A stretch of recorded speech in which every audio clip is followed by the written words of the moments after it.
Good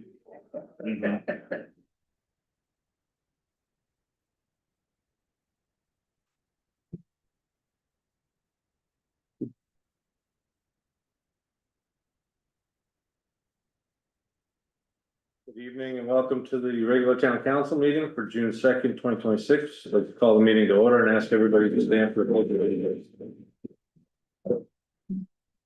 Pledge of allegiance to the flag of the United States of America and to the republic for which it stands, one nation, under God, indivisible, with liberty and justice for all. Thank you. People to join me in a moment of silence.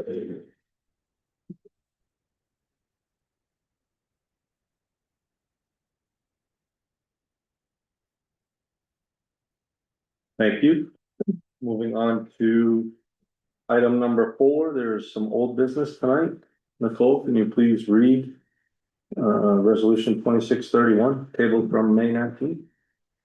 Resolved that the town council take further action on dangerous buildings at 231 Somerset Avenue and 135 Main Street. There's a motion. Don't look for a motion from the council. Yeah, there you go, thank you. Sorry. No, you're fine. Make a motion that we, open for discussion.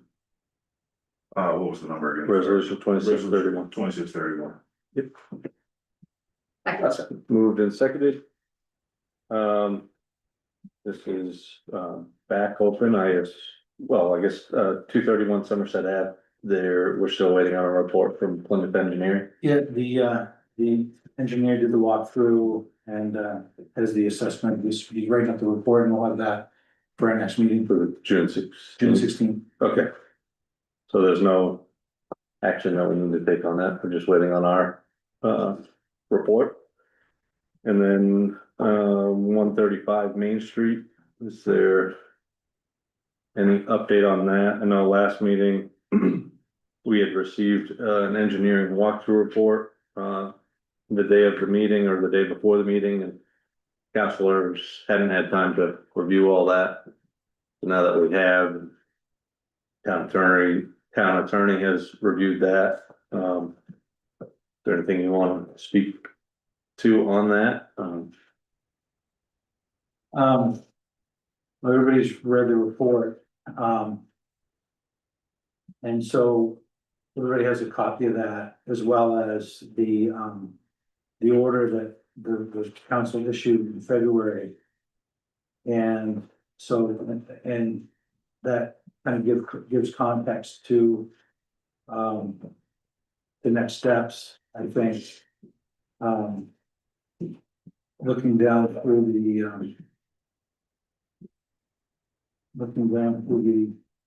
order.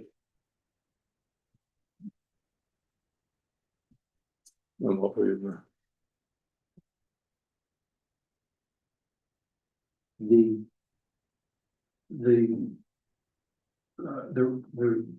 narrative portion of the order says, repair roof, remove, remediate mold, repair, remove loose bricks, owner to supply engineer's report and a building plan within 60 days, owner immediately remove all loose bricks and materials from roof within 1 week. And I just bring that up because, in addition to an engineer's report, a building plan was requested. Meaning a plan, what's intended in terms of, the rehabilitation of the building, which, we have not received that, and so that's, and I know that there has been some activity on the roof. I personally can't confirm, if all the loose bricks have been removed, or other materials. There's been activity, there's been, some work at times has gone on. Yep. That might be something Russell has insight on as to whether or not all the loose bricks, in fact, have been removed. on 135 Main Street and other loose materials, to our knowledge, has that been done? Correct, other than the tarp and somewhat secured for the time being. He has repaired it when it was blown around, but. Yeah. Somewhat secure. Go ahead, I'll let you know. Okay, All right. so. Based on what we were requiring within 60 days, we had bumped that to whatever it's been now, 120 days, I think. Or at least 90 days.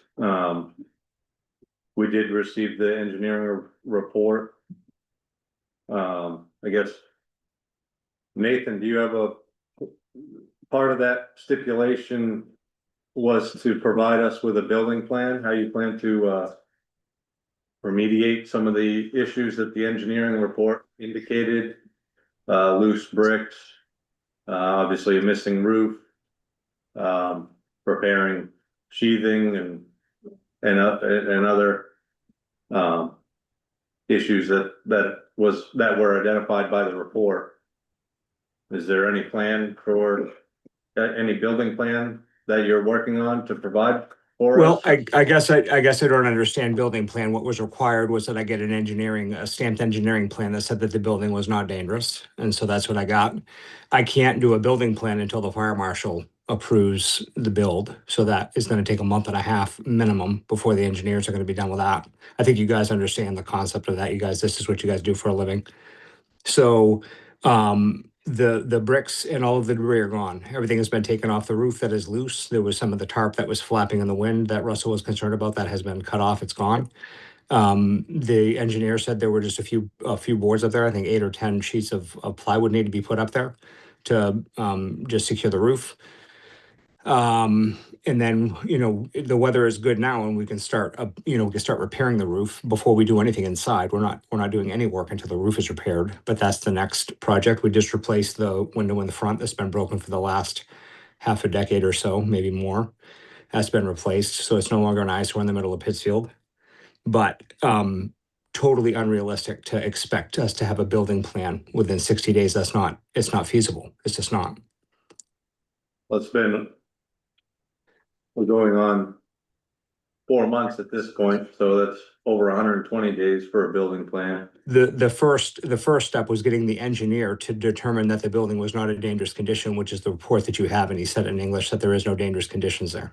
He says the roof needs to be repaired, and he wants some brickwork to be done. As we renovate the building, which will be done because it's part of our renovation, but it's not reasonable to ask for a building plan when we haven't even submitted it to the fire marshal's office yet. They have to approve it. Approve the plan, or meeting with the plan. Yeah, they have to approve a plan. It has to be submitted to them for approval. And then once it meets their standard, then we can start building. I'm not allowed to build until they issue permits on it. So did you submit the plan to them? The engineer is doing the plan right now. It takes up to 2 months for engineers to submit a plan of this scale. Does the plan include fixing the roof? Yeah, absolutely. That's the first thing that needs to be done.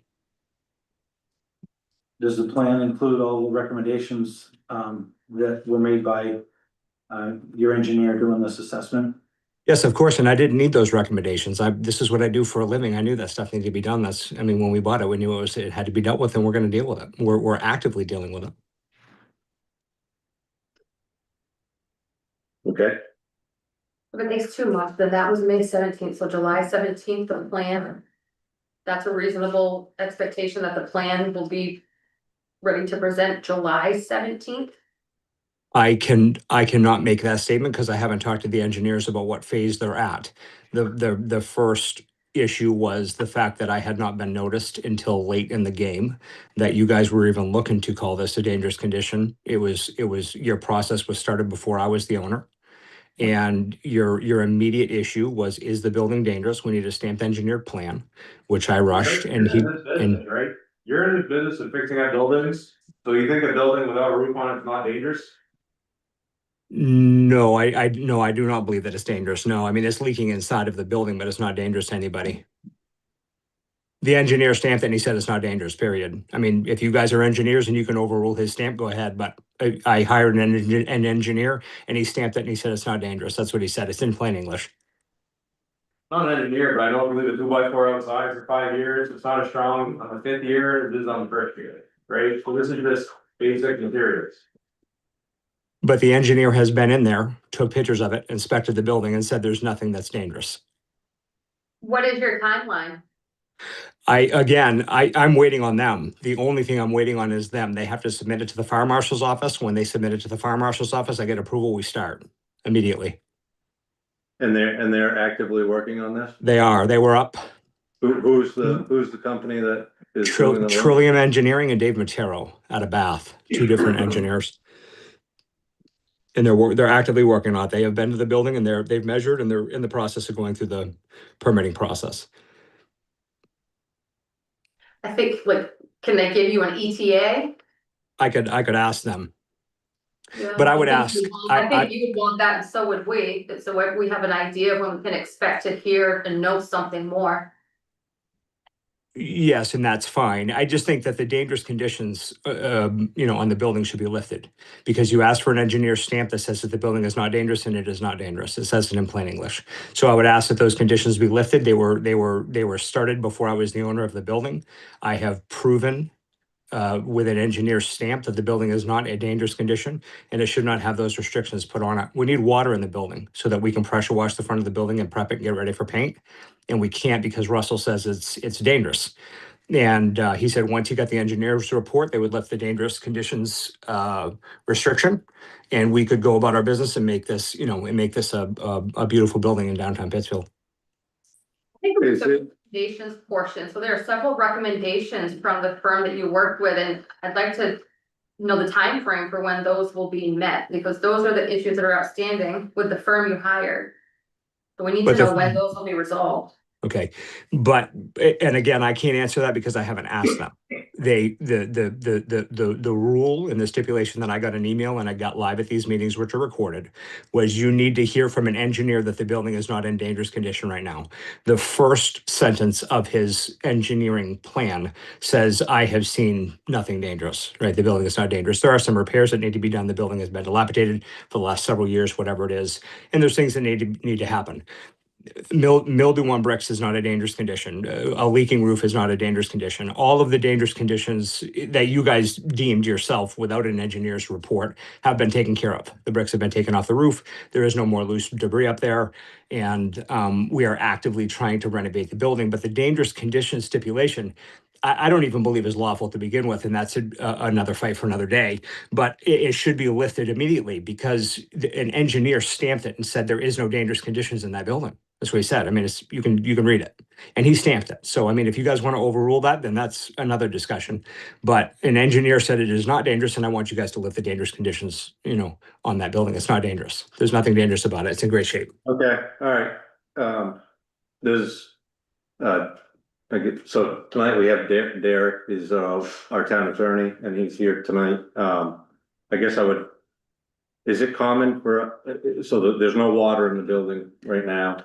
We don't know the condition of any, the water and sewer connections in that building. Is it common for us to just turn on water supply to a building without a roof? Or would that be appropriate? The building has a roof. The building has a roof. It's missing some pieces. No, it does. It's missing half the roof. I saw the photos. I understand that. Well, the engineer's recommendation on the building plan that he's working on right now, that would tell you if we could turn the water on or not. It is typically not common to re-put water to a building especially without knowing what the piping is on the inside. Right. His engineer did a thorough inspection, but however, it was only a visual inspection. It was not an invasive inspection where he could look into pipes. He didn't scope any drains, didn't do anything. So we could turn the building on and water could just come pouring right out of it. Right. We don't know that right now. Yeah, exactly. We do not know that. But the building plan should address all those issues and then once it's proven that there's no leaks in the water lines, we'll turn on the water to the building. That is correct. Roughly Yeah. And then he'd be able to take care of the cosmetic changes that he's talking about pressure washing the front and painting and things. And there's more importance to this because that building is tied to other two buildings that are not owned That is by, correct. That you know, adds it's not owned by the town or any, you know. That is correct. It adds another interesting dynamic to it. And I do want to point out to Mr. Reardon that the statute says that a building can be dangerous or it can be a nuisance. It can be either or. So just because an engineer has said that it's no longer dangerous, meaning that it's not going to fall down to the ground, doesn't mean it's still not a nuisance to things that are going on. There's still blight there that needs to be addressed. Okay, so the statement is the building is a nuisance, not a danger, because the actual sanction that you put against the building before I owned it is that it has dangerous conditions. And so I would like you to clarify, it's dangerous or it's a nuisance for you, which is it? Both things can be true. Okay, so are you guys going to lift the dangerous conditions stipulation on the building that was put in place, that was started to be put in place and before I was properly notified, or is this going to be a bigger fight than it needs to be?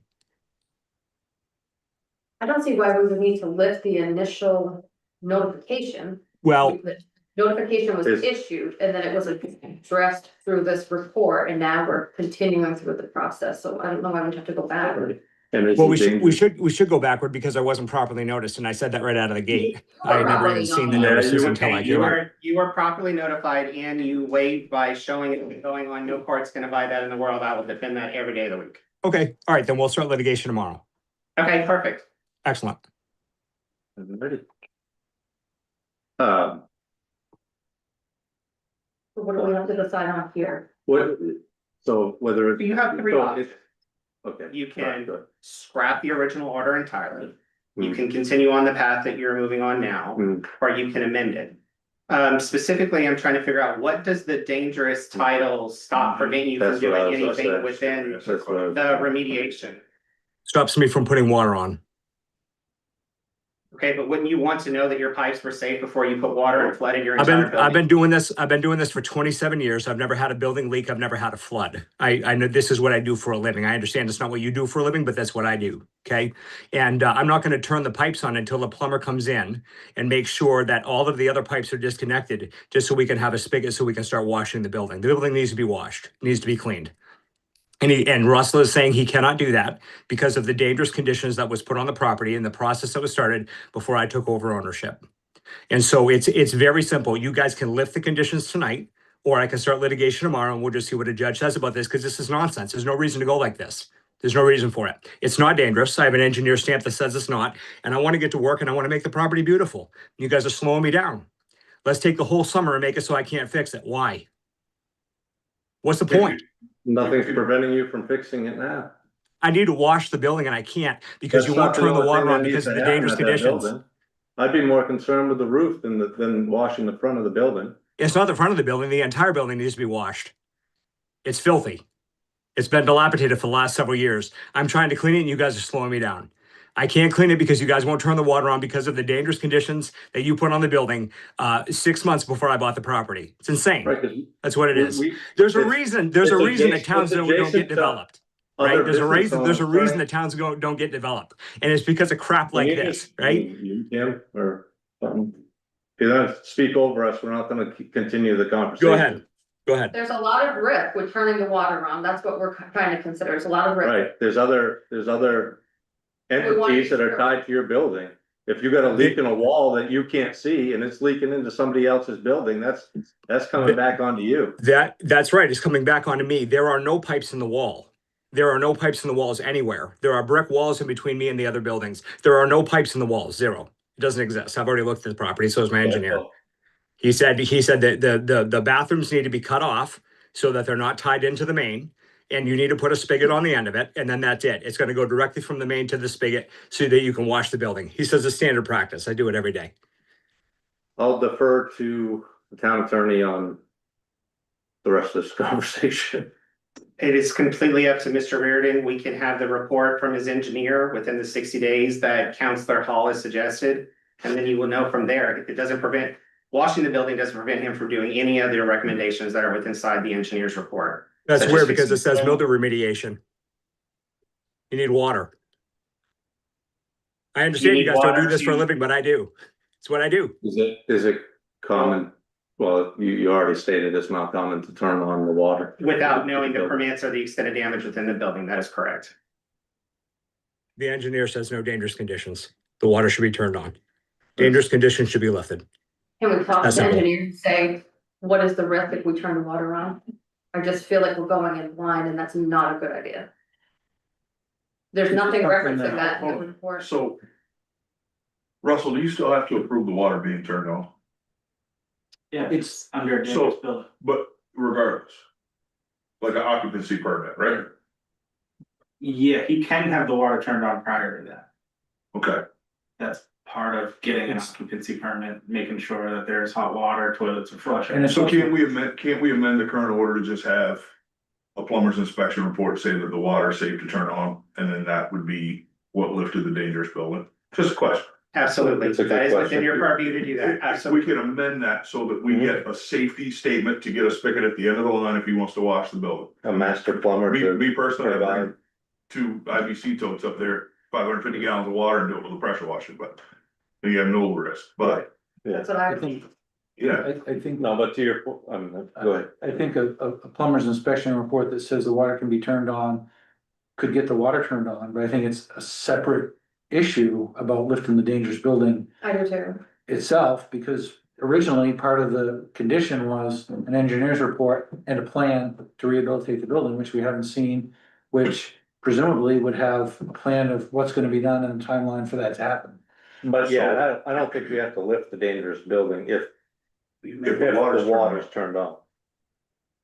It might be a little unorthodox, but if you have a It is master, unorthodox, if but you it's had not. a master plumber telling you, yeah, it's good to turn the You put water the water on. on, there won't be any There's- major catastrophe. Right, Yeah. then, My thing is, if the roof isn't on by winter time, yeah, we have water turned on in there.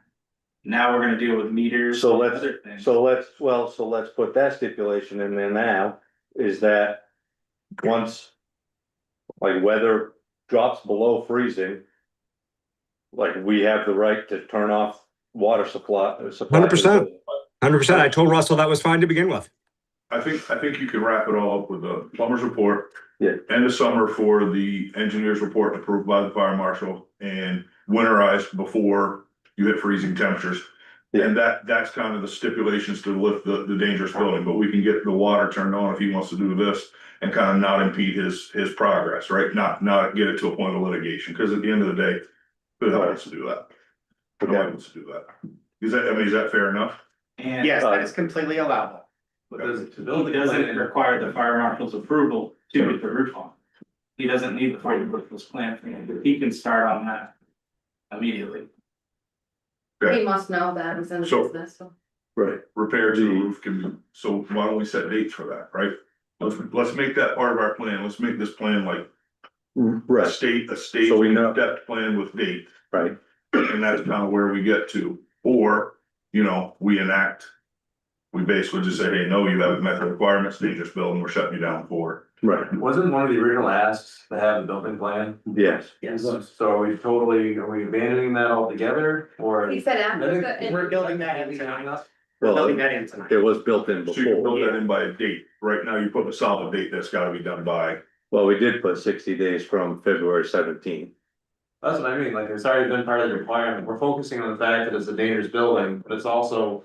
I think the reason why we're having this conversation is because the building plan wasn't really submitted. Am I correct, or am I? More or less, yeah. Okay, You're correct, what he has said, what he has added with that, since the engineering report, he needs 60 more days to have a plan. But right, I'm Here, correct, here, we let- don't need to be a roadblock, we just gotta Right. make sure that we have. A step and make sure that progress is being made, that Right. we're headed in the right direction. I guess, We all agree with yeah, that. I mean, my care is less that even the building plan, I guess, in a way. My care is protecting the building, right? Make it safe. And neighbors. And the neighbors, right? We're protecting them, the adjacent business owners. That's what we're all saying. Yeah, Right, yeah, I think so. I think we just put a step plan together, so. so the first. If you want the water turned on, you need to provide. Report from a master plumber saying that it's safe to turn on the water. And submit that to the town for review. Mhm. And I don't if, think we need to see it. no, we don't, I'm saying the town attorney and Jack and, those guys can, if it's good, then you can turn on the water. Yeah, Within 60 days from now, you should have a building plan that goes to the fire marshal, right? Well, no, a building plan that comes to us. The fire marshal has to approve it first, I think you said. Yes. Well, I mean, you have a floor plan that, for how the building's gonna be used, that obviously the fire marshal has to approve.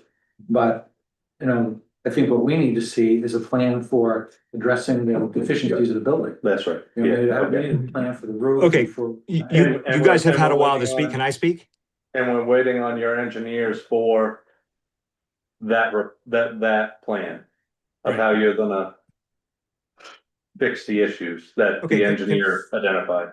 Can I So speak what now? What were the three big things? It was the roof, the pointing of the bricks, Yep. and what else? Was Repointing of it- the bricks. Mold was listed on Russell's Mold. report. So those three things. So we set the timelines based on that, right? What's the most dangerous? The most dangerous is gonna be the mold, I would think. Right? Yeah. It's biohazard. Then you gotta deal with. Then you deal with the roof. There's the repointing of the bricks. So you set your three stages. But the plumber can happen at any time along his path whenever he gets to it. Right, He kind of sets the speed of that on his. right, that's, yeah. That way we're not slowing you down, kind of thing. It's slowing me down. If I can have a couple minutes to talk, I got a lot of things to say. Okay, so, I don't believe that I should have to be babysat because I'm a grown man, right? I don't need to be told what to do. I don't need to be, tell me that the roof needs to be fixed and it shouldn't be leaking and that mildew needs to be taken out of the building and that, the pipe should be safe before we open them, right? I have 6 other properties in Maine. This is what I do for a living, right? I've never had the fire marshal come to my property. I've never had an active code violation. I've never been cited or fined ever. And I've developed probably 25 or 35 properties in Maine, right? Including buildings that are in worse condition than this. So here's where we're at. Can we stick to the building that we're talking about and what you Yep. wanna discuss Yep. about that? We don't Yeah. need a history lesson, like, we're all adults as well, Okay, and we have. all right. busy So nights, so I don't let's believe stick that to the I don't believe that the dangerous conditions or you guys telling me my timeline on how soon I have to get these things done or my engineer not getting things done fast enough for you, I don't think it's realistic and I don't think it's legal. So you guys need to lift the dangerous conditions. Dangerous conditions are saying that the building is a danger to others. That's what the dangerous conditions are saying. Okay. And the engineer's report says there is no danger to others. The building is not caving in, it's not falling down, it's not going to rip off. Everything that is there currently is secure and everything that is not secure has been taken out. That's what it says. Right. It's dangerous or a nuisance. Okay, all right. Well, then you guys need to figure out which one that's going to be, and maybe we got to go to court to do that. It's But both. the dangerous conditions, it needs to be lifted. It just needs to be lifted. I've complied with what you guys asked for. You're now adding stuff onto it, and I'm not okay No, with you that. haven't. No, you haven't. You haven't Okay. given us a building plan, and you were here the night of February 17th, and you agreed to a building plan by April 17th. I have no idea. I have Yes, no you idea did. why there's. I don't know. I don't have any idea why there's not developers not lined up to do stuff in Pittsfield. I can imagine it. Maybe it's because of the way you guys treat developers. Maybe. Vacant buildings everywhere, stuff caving in Okay. everywhere. And then a guy comes into town and says, let's fix this, right? And starts actively doing things to fix the buildings. And you guys are going to police me on how quickly I need to do engineering plans and all this other stuff. It's Yeah. nonsense. That's what it is. It's nonsense. Action take place in the unitary. All right. We're good. When somebody comes in with a plan, actions start to happen, right? Right. We have that directly across the street. That's- Inaction tells me that somebody's willing to sit on it. You're being gifted something here tonight in a way that you have, people willing to kind of start to work through a process with you instead of just shutting it down. I mean, you can fight it all the way, or you can start to accept some olive branches and move forward. That's what I think. The dangerous conditions was started before I was the owner. It was started back in October. I That had no doesn't, that's idea. irrelevant now. That's irrelevant Our now. attorney said file the paperwork on that. Don't care. Okay. What we're gonna do is we're gonna set some stages for you. We'll do that tonight. You can argue over top of it. You can talk over top of it. Really doesn't matter. We'll just continue on what we were gonna do. So.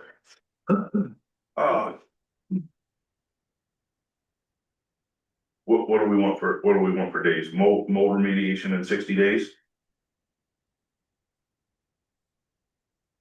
Roof repaired by October 1st? Like, what's the dates? I mean, you're gonna have cold nights by middle of October. You definitely wanna start protecting it by then. Cause if the roof's not repaired, the water service gets turned back off. Right, That's why we leave the dangerous building in place, right? So I mean, he gives us a plumbing report, it checks out, we turn the water on. And after that, if the water's turned on, is it kind of his liability at that point if something goes haywire? I mean, if right. at my house, if I don't heat my house and it's in the middle of winter and I blow a pipe. And the water's running out and someone slips and trips on or falls on the ice, that's my liability, right?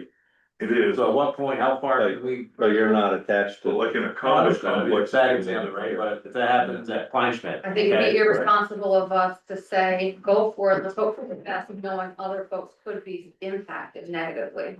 That's our responsibility. I would just say at some point, he pays the taxes, it's his property. How far can we go into his territory, I right? don't know. 100%. I guess that's a question for the town attorney. You can go till it's safe and secure. Safe and It's not secure, gonna right? So what hurt does other it, people. what does that mean to us? Safe and secure. Exactly. He's gonna turn the water on, he's gonna turn the water on, as long as it's not leaking all over the place. At that point, the Right, bricks aren't falling off the front of the Well, building, that's what I was gonna no one's say. allowed to go inside this building, it's got a door, it's got windows. I mean. I don't 100%. wanna talk at school, but my feeling still is a dilapidated building. Without a roof, understood, without a roof, it's a deteriorating condition that is a hazard. Correct. So the roof's where we're planting our flag. okay, so we're talking about a plumbing report, we're talking about a roof. So. And the plumbing Yes. reports on his, like, I don't. Personally, I don't care if there's a plumbing report or not, cause without it, you're not turning on the water, and that's, he wants the water on, I don't care if the water's on. Right. So that's nothing that, you know, for us, that the council necessarily cares about. Right, The council cares about the roof and the, And then I would say we also care about the recommendations in the. of the report. engineering For report. me, I read it, I understand that this has a stamp on it, when do we expect the recommendations to be resolved? That's a reasonable question.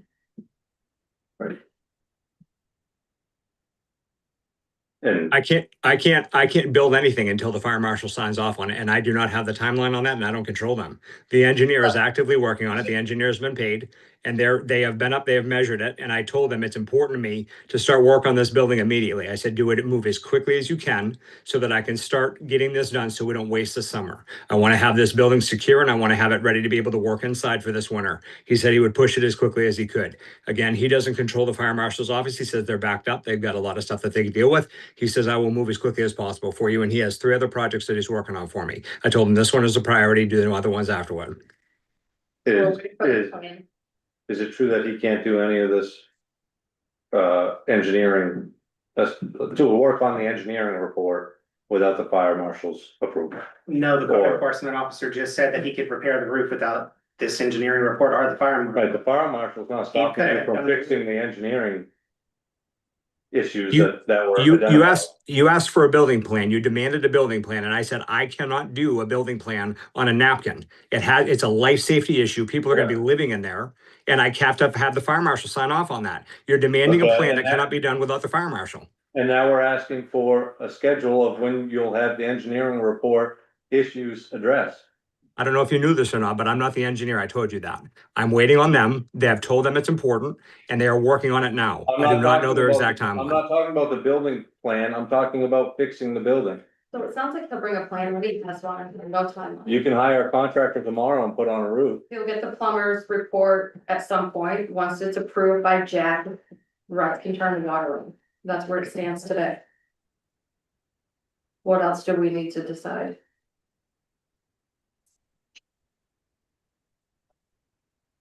We're not Can lifting the we- dangerous can we- building. Can we put some verbiage in there about, he can submit a building plan and it's contingent on the approval of the fire marshal? Yes. Yes, it's your order. You can put that in, but it's perfectly legal. Why not do that? I mean, right now, the fire marshal office is holding up more than we are, right? I mean, if they're a month and a half out from reviewing a plan, if you submit us a plan that you're gonna already submit to them.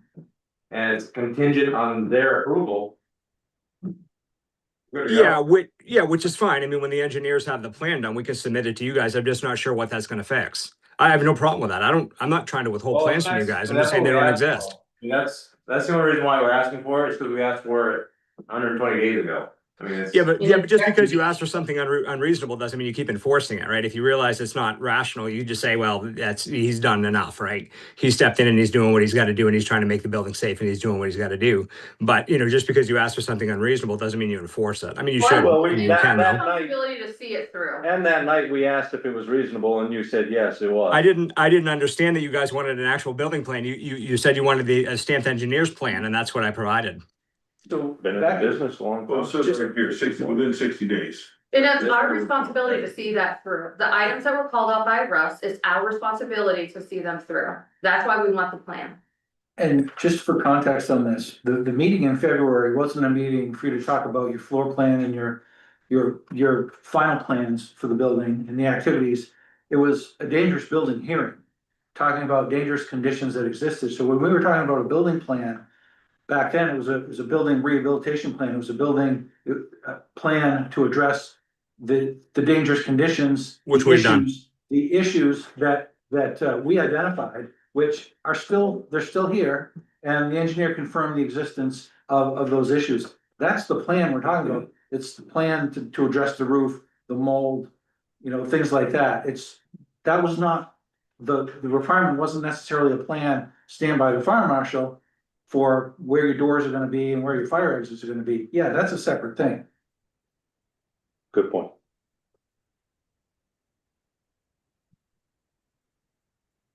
So we still need a schedule on when the engineering issues will be addressed going forward. That would be my And recommendation. that has nothing to do with fire marshal or water turned on or anything else.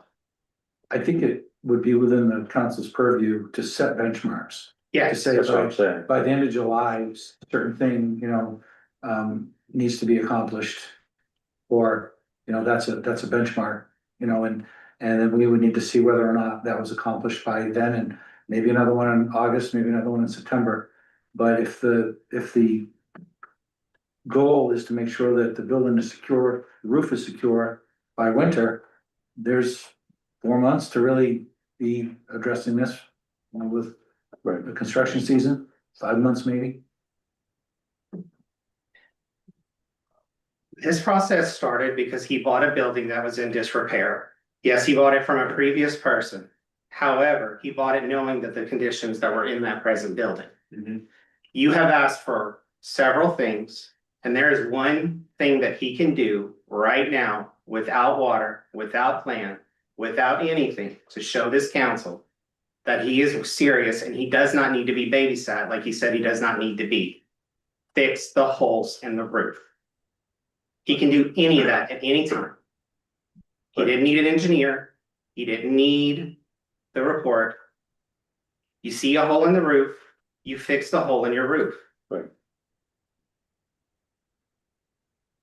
That would go a long way to show this council that you're willing to trust his judgment as a builder, who's someone who's done this for the past 20+ years, as he keeps reiterating. Right.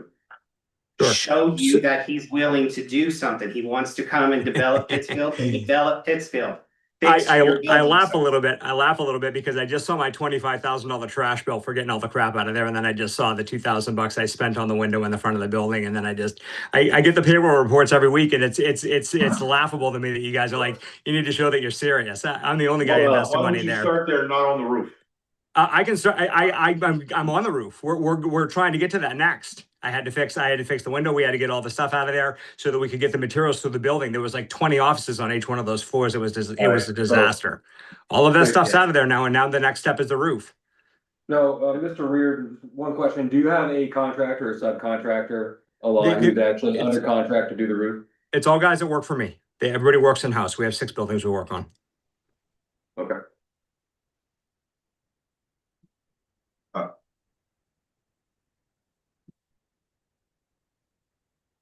I mean, I think the roof's the only place we have kind of a place to stand. Well, Fix the roof. the entire Well, engineering report, but yeah, that's our biggest Yeah, concern. that's the big concern, right? Yeah, so fix the roof by, what, September? I don't know. I've never owned a building, you don't immediately fix the roof, that's the Right. first thing you're going to do. Right, Hundred So percent, that's what's. 100%. right, So we spent 45 minutes on this topic, yeah. so let's wrap up. Yeah. It's, I'm So, open so to we, whatever so, you guys so we wanna say, do. we say fix the roof before winter, or the water gets shut off, if the water can get turned on. I mean, is that where we're at? I mean, I think that's where we're at. I think so. Well, I Turn don't- the water on after we see the plumber's report, right? Easy. Yeah. And I'm not saying before winter, because winter is. And good. it's sort of hard. Subject. Just to be very clear. 15th. Just to be very explicitly clear, the reason to turn the water on is to reduce costs for mold remediation. It's not to reduce costs, it's to clean the building. We have to have water to clean the building. We gotta pressure wash the building. Everything's gotta be cleaned We can do out. that with the tanker, we can do that with the tanker. Sure, and it raises cost. I mean, I get it. You guys aren't spending your money, but I'm spending my money, right? No, I understand, Yeah. that's the reason for the water, I got it, Yeah. thank you. Alright, what's the date for the roof repair? October 1. Oh, you're not gonna, well, what's that? September 15th, I don't know. And then there It's are fine. ways to rear. October 1st or September 15th in that area somewhere. Yeah. We gotta have time, because if it hasn't done, then we'll have time to actually get it done. If, yeah, How long, I mean, how long does it take to fix a roof? How long does it take if your own guys are gonna do it? To get the stuff and send them up and do it. yeah, The roof's done in 3 days. how long do you? What's your estimate on the roof? I don't have an estimate on the roof because I was waiting to see what you guys were gonna do next. So we can do the roof. I mean, if that's the stipulation, let's just focus on the roof, right? And we'll get that done. I was told the crisis is the engineer's document. That's what I was told. The crisis is the engineer's document. You got that, right? In an unreasonable amount of time. I did it. Try to work So now, together. Try to work together. All I right, so couldn't- We're trying to work together. okay, good. by the end of September, is that what we said? I think we can, if it doesn't necessarily take that long, we could have a shorter timeline and we could grant extensions if there's progress toward fixing the roof. Right, And it's just started, but in progress, there's always the ability to grant extensions. The council's been granting extensions for the 3 months. entire time. Yeah, I understand that you guys come to these meetings and this is what you guys do for a living, but these meetings are not what I do for a living. I want to focus on fixing the It's building. not what we're doing for a living, we actually are volunteers, we don't get paid, this is not our full-time job. This is our first And- time. And Okay. we're trying to help you out, So so what did we decide on for a roof date? What's reasonable? he's got his own crew and he doesn't have to hire anybody, so. September 1st? Yep. Cold weather? Yeah, Okay, what? so- July 15th. I would say July, if he needs an extension, he can come back then. We'll do that roof in 30 days. All right, so we started off with October 1st and it was September No, 15th and somebody said September we're 1st. we're talking amongst ourselves on the topic, you're not gonna dictate to us when you're gonna do. The October 1st was, we were going to reenact the dangerous conditions, that's actually what I said, it was October 1st, if it wasn't done. We were gonna go back to Well, the full enforcement of. Well, we're not- Everything, we're not removing the dangerous No. building, no, but August 1st. August 1st.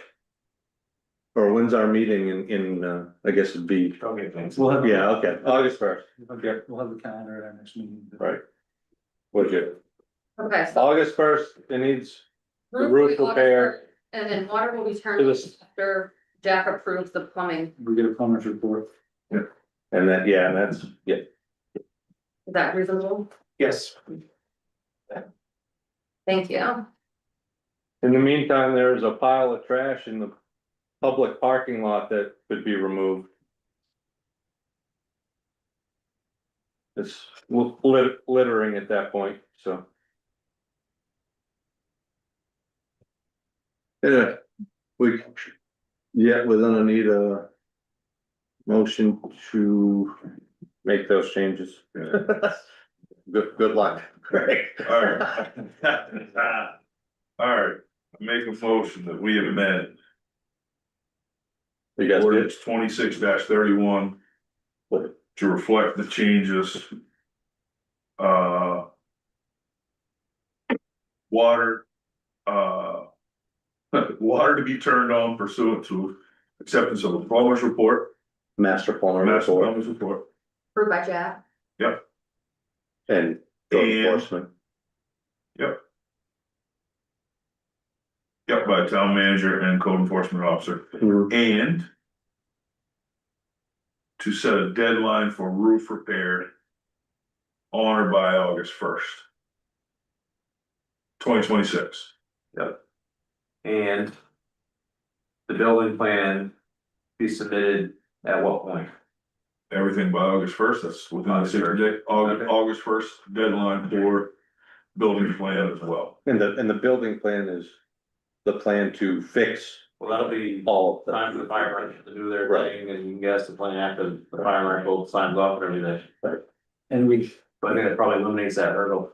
and the building plan would include any other recommendations from his engineer. Right. That need to be done. Right. Okay. Thanks. Need to go back through that one. Nope, Okay. it's all on, oops, go ahead, Nate. Is there any stipulation of what fix the roof means? Cause does a blue tarp weighted down No. count?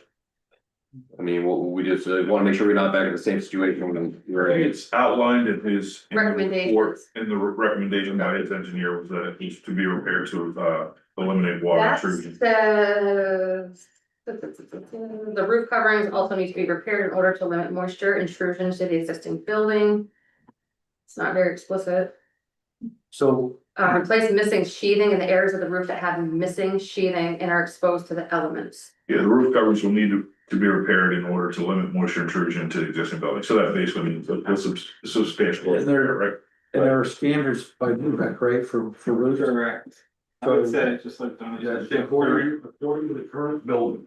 Yep. Yes. That's all you need to. There you go, Okay. And, repair the roof and and the current so, building code. and so it would be repaired and it would be inspected and deemed to have met code. Move that. Excellent. What I said, Can I get a second? Seconded. All right, all those in favor of voting on resolution 2631 as amended, please signify by saying aye. Aye. All those opposed, say nay. Ayes have it, resolution 2631 passes as amended. Although we're still waiting on the 231 Somerset Ave, which will be here on June 15th. And that was painful, but thank you, Derek, much appreciated. Yep, glad you're here. Okay, well, that was fun. Let's move on to the next fun topic. oh boy. Yep. 6 more months, my term's up, boys. Nicole, please read resolution 2634. So that the town council sign the warrant and notice of election to call the MSAD 53 budget validation referendum to be voted on June 9th, 2026. The promotion from the council, Make motion we adopt ordinance 26-34. second, moved and seconded. Jack, this is just putting this to, This is just every year after the district meeting in May, they produce a election warrant and notice that gets approved by the council and then we post it. So calendar makes it tight, that's part of the process.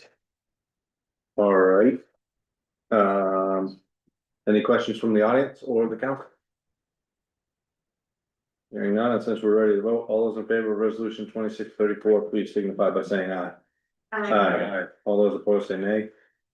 Ayes have it, resolution 2634 passes. Moving on to item number 6, public comment. Any public comment tonight? Since I didn't get a report. Oh, yeah, sorry. Yeah.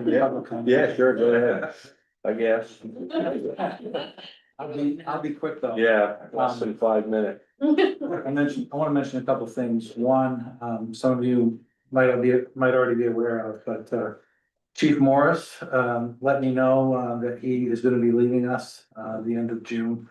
And I just wanna say that in my short time being able to work with Chief, it's been great. It's been, a lot of great things going on with the department and in the community, and I certainly appreciate having the chance to work with you over the past year. And wish you the very best in your next endeavor, which isn't gonna be far from here, but we appreciate it. And my second thing, and I will say more as well at the next meeting. But next thing I want to mention is there is a straw poll gonna be held by MSAD 53 next Monday, June 8th, regarding the new school proposal. Excuse me. It's gonna be a chance for information that the engineers will present.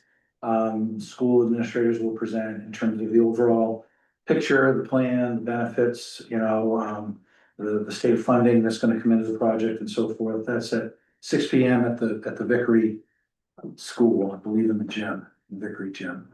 So I want to make everybody aware of that. Excellent. That's it. Appreciate that, Jack. Pete? Public comment, council comment, sorry. I just wish you good luck on the next adventure. Appreciate it. That's all. Jeez. Really? Yeah. Lengthy tonight, Pete. Great. Don't know how I feel, but I have to work in Winslow, so. Anyway, good luck, for sure. Nate? Very good. Good. Godspeed. Natalia? Thank you for what you've done in town. Good luck in Winslow. Thank you. Here? Thank you for bringing a level of professionalism to the department and the town that I thought was pretty awesome. We'll have to pick up the pieces and keep on rolling. So, but thank you for what you've done so far. Good luck in Winslow. And I will echo those sentiments. I was on the hiring committee for when we hired Chief Morris, and it's been you've been through a lot with several town managers and a lot of transition with the town and obviously within the department, and I've really appreciated all the work with the SRO positions and having a full staff at most of the time, stepping up when needed to fill positions and scheduling and all that. So appreciate the leadership and all the different community events you put on. That's been a huge difference in the town. So certainly appreciate it and wish you the best in Winslow, and stay safe and all that good stuff. If we need a reserve officer, we'll maybe call you. I actually just told Amy today that I'll probably stay as a reserve. Yeah, there you go. Okay. If Jack will have me. Yeah. Well, but no, appreciate everything. So, I guess that's it for me. We will move on to the budget meeting. So tonight we don't really have a specific topic. We've kind of got through every budgetary and department line item. Obviously, at the last meeting, there was a lot of discussion around several things, and Jack has given us an updated number breakdown for all the different changes that we've made throughout the budget season. I know Jack and the department heads did a lot of work before we ever started anything. And obviously we've kind of bounced our head off a wall for quite a while now, but we are at a taxation point of $239,995 right now. At the last meeting, we had a lot of discussion over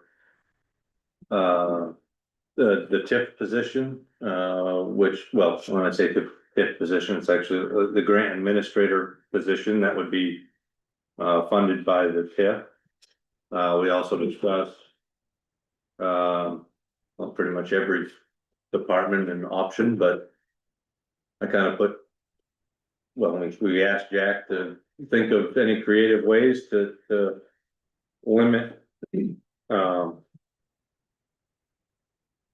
to kind of cut down more of the taxation burden. And I guess all the counselors had an opportunity to think of creative ways to limit the taxation. So if anybody, I don't really have like a specific thing to get into.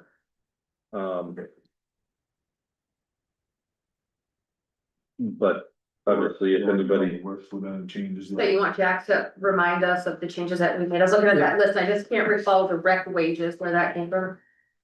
Yeah, so I think it was just, going down, I thought it might be helpful just to try to kind of itemize where I've made changes along the way from the first version to the second one we looked at May 19th, and then to where it stands now, even though I didn't produce another budget book, I can do that for the next meeting. The rec wages just kind of came about, trying to look at the trajectory of where the percentage spent as of April. That was like the first meeting in April. We looked at the percentage spent and tried to project that out and thought that there'd be, you know, we would have come under this year and we could shave a little bit off the next year's request. So that's where that landed. But it wasn't, you know, specifically going to eliminate a program or anything. It was what we thought between, you know, the time it takes to, we budget a certain number of weeks. We don't always get the positions filled on day one, and they don't always stay until the last day that we budget them for. So it was just seen as a, you know, potentially an adjustment that really wouldn't have a major impact to the rec department. Okay.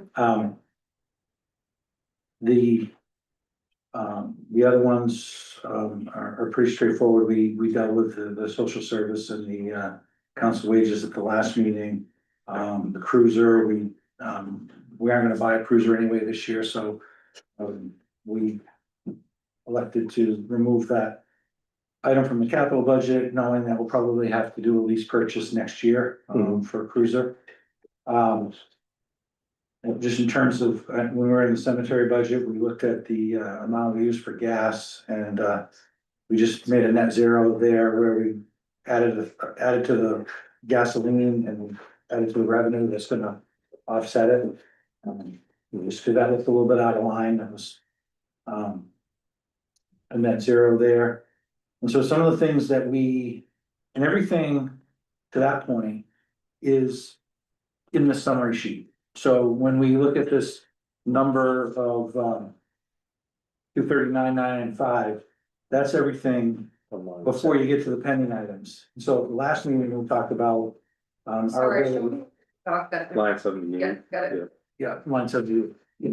And again, if you look at those three lines, it's worth kind of just putting the perspective. So if you look at line 76, we're down overall in our appropriations, because, you know, the current year has the cost of a reval that we don't need to budget for. The current year has had the cost of, culvert and bridge rehabilitation, that's not there. But, you know, we also put some things in the budget, you know, paving being one of them. But overall net on the expense side is down 215,000, which is a good thing. But at the same time, on the revenue side, we're down 455,820, just based on our need to use fund balance last year. So that leaves the net to raise at the 239,995 after we've made the changes that I just described. So at the last meeting, we talked about our potential to use an additional amount from fund balance, nowhere near what we had used last year, but based on how our fund balance is tracking, we thought it was you know, very doable to use $100,000 to try to fill some of that gap. And so that's on the table.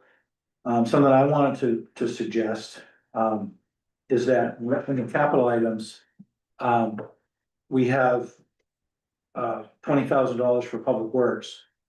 And that's so that we can combine it with, funds that we already have in reserve to try to find a used sidewalk machine, so that we have a sidewalk machine when the one we have now is being repaired, because if that's down for any length of time, then we're down on the sidewalks, which is not where we wanna be, and so.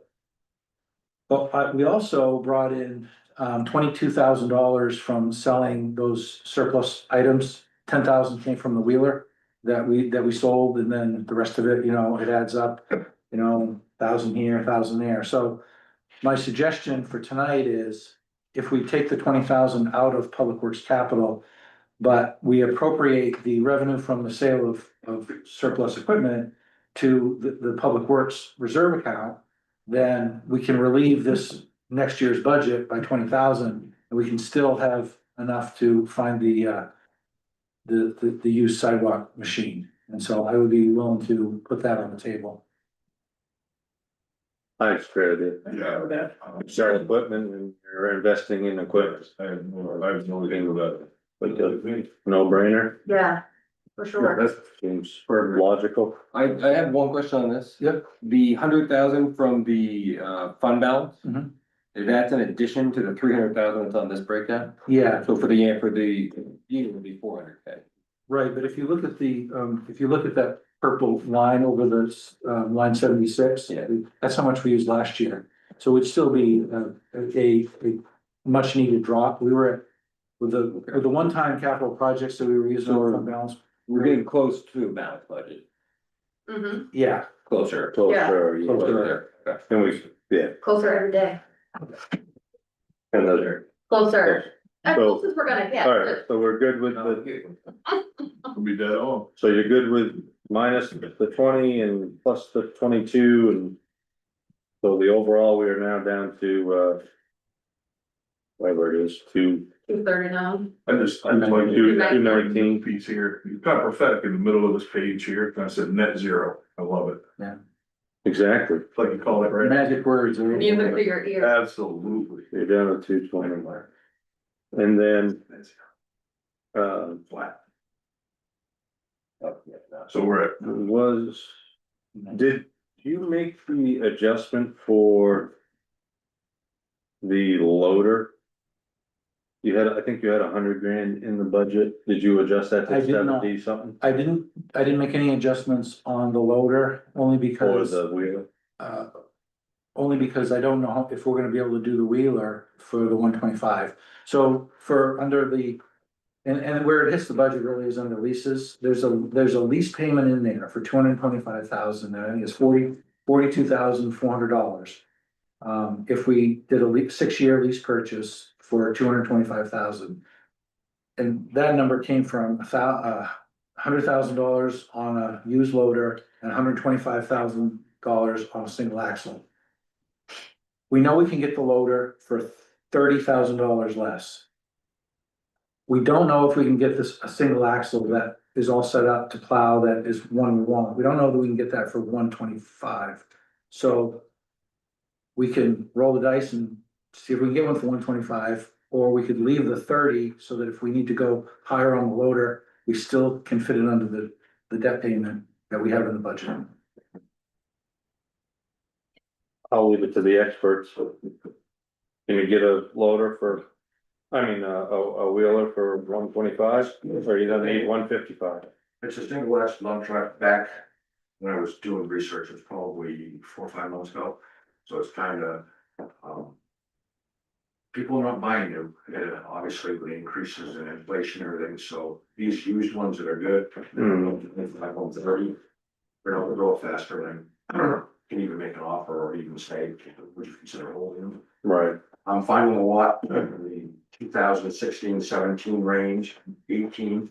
One, we just talked to a guy today in Wisconsin, but it's got a dustpan plow and it doesn't have a wing or a sanding body on it, and it was 125. We're still gonna have to put a wing on it, we're gonna have to get a standing body on it. Right now, it's about $100,000 to $110,000 if you just went and bought a. You just went out and bought a strip chassis, it's about $110,000 to put a body on it and plow it. Okay, So, I'd like to see us keep it there, I'm hopeful that we could get it close to 125, 130. But we have to be ready to act too, I mean, okay, there, construction started busy season, so people are buying some of them and just as soon as they get listed, they're not. all right, so. Do we just wanna put a pin in there for the time being, work through other stuff So and we then, don't have any of we don't have any of the old plow gear, nothing. I thought we did. Yeah, You have some up there that's not gonna fit, some's made for wheelers, you got Okay. one from the old wheeler. The other thing is too, is I wanna throw this out there too, is remember if we replace the loader, we got a loader that we can put out for surplus, and we've got some other things we put out for surplus, and I'm hoping that we're gonna pull some of that money in too, so. We'll put it out to bid, once we get the stuff to replace it. We budget that. And it comes from the. I'm not budgeting any of that, but I think that's, would be the same type of thing if we actually came away with another 20 grand on selling stuff. Then next year, when we're talking about the budget, I'd be talking about appropriating that into next year and not having to raise again. So we can just keep cycling it that way, but it's, I think, it's safer to know what you could actually get. Right. And then use a real number in the next budget. But I did look at if we cut the debt payment from like 225 to 200,000 or 195, it doesn't make a huge difference on the payment, the payment. I think it goes down like $5,000. so 6 years. So 6 years. Which should be the life of any, wait a lot longer than any life of anything that we buy. okay. I'm good with leaving it there for the time being. Yeah, so, Yeah. excellent. So next on the list, we have the library chapter. Yeah, so I just wanted to just remind everybody that we did, I think we all reached a consensus that we would take the reserve that we had been holding for the theater and apply that to the library. And so we would formalize that and add that to the library reserve. And that would bring the library reserve up to 95,000. We did acknowledge that there's a roof issue that we have to address. I'm not sure 95,000 addresses the roof issue necessarily, but that's what we would have in reserve for the library to do it right. Yeah, makes sense. The solid waste reserve used, And the $15,000 cut up above was because we had $15,000 in O&M. And we said, well, we'll cut it from O&M and just use existing funds, which relieved the budget by 15,000. right, But it's utilizing just solid waste reserve to be able to get the new dumpster. okay. That's 120,000 basically off proposed, so we're down to 119. If you roll with the using the Fund fund, balance. the extra fund balance. 119, 195, or 995. Yeah, 120, Yeah. 120. and it goes up to 400K. So is this with the economic development position in or out? Let's put it in, because if I were to take it out, then I take out the TIF revenue on the revenue side and it doesn't change anything. Right. So discussing that, Is there anything else? discussing, Have we done any more research on what we can do with the debt line? Okay with it? Yeah, not this one. You can set TIFs up to be able to do stuff like that, but this one's for economic development consultant for a position. and so. Oops. So as it is like right now, like Jack has a position in there full-time, like we had chatted about, but whether it's a. You know, say you allocate 80 grand. It's offset for one, and then. If you either hire somebody or you contract it out. Like regardless, you don't have to make the decision tonight, cause it's coming out of the same money, and it's not impacting is. the general, bottom line on your budget. But So like in 3 weeks, if we decide, well, we really don't wanna go that route, we wanna go with a contractor, or we really need somebody full-time, so we're gonna go that route, like. We could do some more research on that stuff. the only way that it would impact current budget is if it was directed towards an already employed person, and that covered a portion of their salary. Right. That would be where that would then impact That's right, this year's budget. but as of But that doesn't exist, right now, that's not, right? Like, not even close, right? You don't have anything with capacity, isn't it? Yeah, I mean, there's not a real good, I guess. Way to do that, we're not, I mean, So these are easy things to talk about. Like we covered all the easy stuff in about 15 minutes. Now it's like the hard conversations, okay? So it's like things that are uncomfortable to talk about. So I'm just gonna put it out there that we gotta get pretty creative on how to get to zero. Because I'd much rather have a solution organically happen than say, this is what I think we should do. Right? I think it's better to have a conversation and talk about, brainstorming second. yeah, how are we gonna get there? Because we're not really saying. There can be an increase. I mean, when you're talking about what's coming up for the schools and what's coming up the road, down the road for the evaluation. If you set ourselves up with an increase now, what's gonna happen when? We have more votes about what we're gonna do for gymnasiums, for schools and things like that. Alright, There's gonna be some increases coming down the road. It's compounding, right? Yep. It's compounding. alright, so in the last 2 weeks, I've thought a lot, and I've got. The police department provided me with their schedule, obviously it's a little out of date because they have 5 officers right now. The schedule that they had provided, or that has been probably out there for decades. Was 4 officers, a sergeant and a chief. Obviously, that doesn't take into account like the SRO. But if you were to go to that rotation, you could theoretically cut an officer. And you could potentially fill like the SRO position like on its own. You know, the town, it's not a full-time officer, it's just a part-time position as the SRO for whatever the school's paying for. You know what I mean? So we're not going above and beyond We're not that. supplementing that. So Right. paying the SRO now, is that school or is it still grant funded? It's It's in the school budget. It's still school yeah, budget. school budget, Yeah, they reimburse. 20 hours a week, Yeah, it's about $50,000 a year. 50,000, okay. right?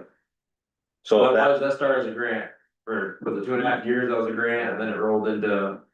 No, I mean, when I was here, no, we had no SRO at the time, so this was a deal. What you're talking about is the community involvement officer, there was a grant for. Oh, That okay. was supposed to be somebody that was, yeah, Right. that was a separate, yeah, yeah, sorry, yeah. I mean, and I'm not. So, yeah, I mean, so that was my thought there, and that cuts. Obviously, 70K in salary and another 30K in benefits roughly, or whatever, 25K in benefits, I don't know the specific number, but you're roughly at $100,000 change. And that is, I mean, you know this better than the rest of us, obviously, it's, if you do that change, you'll probably see an uptick in either reserve officers on occasion, or you'll see more overtime. But it won't be nearly as much as a full-time officer all the time. So you got that position and you're still 24/7 coverage?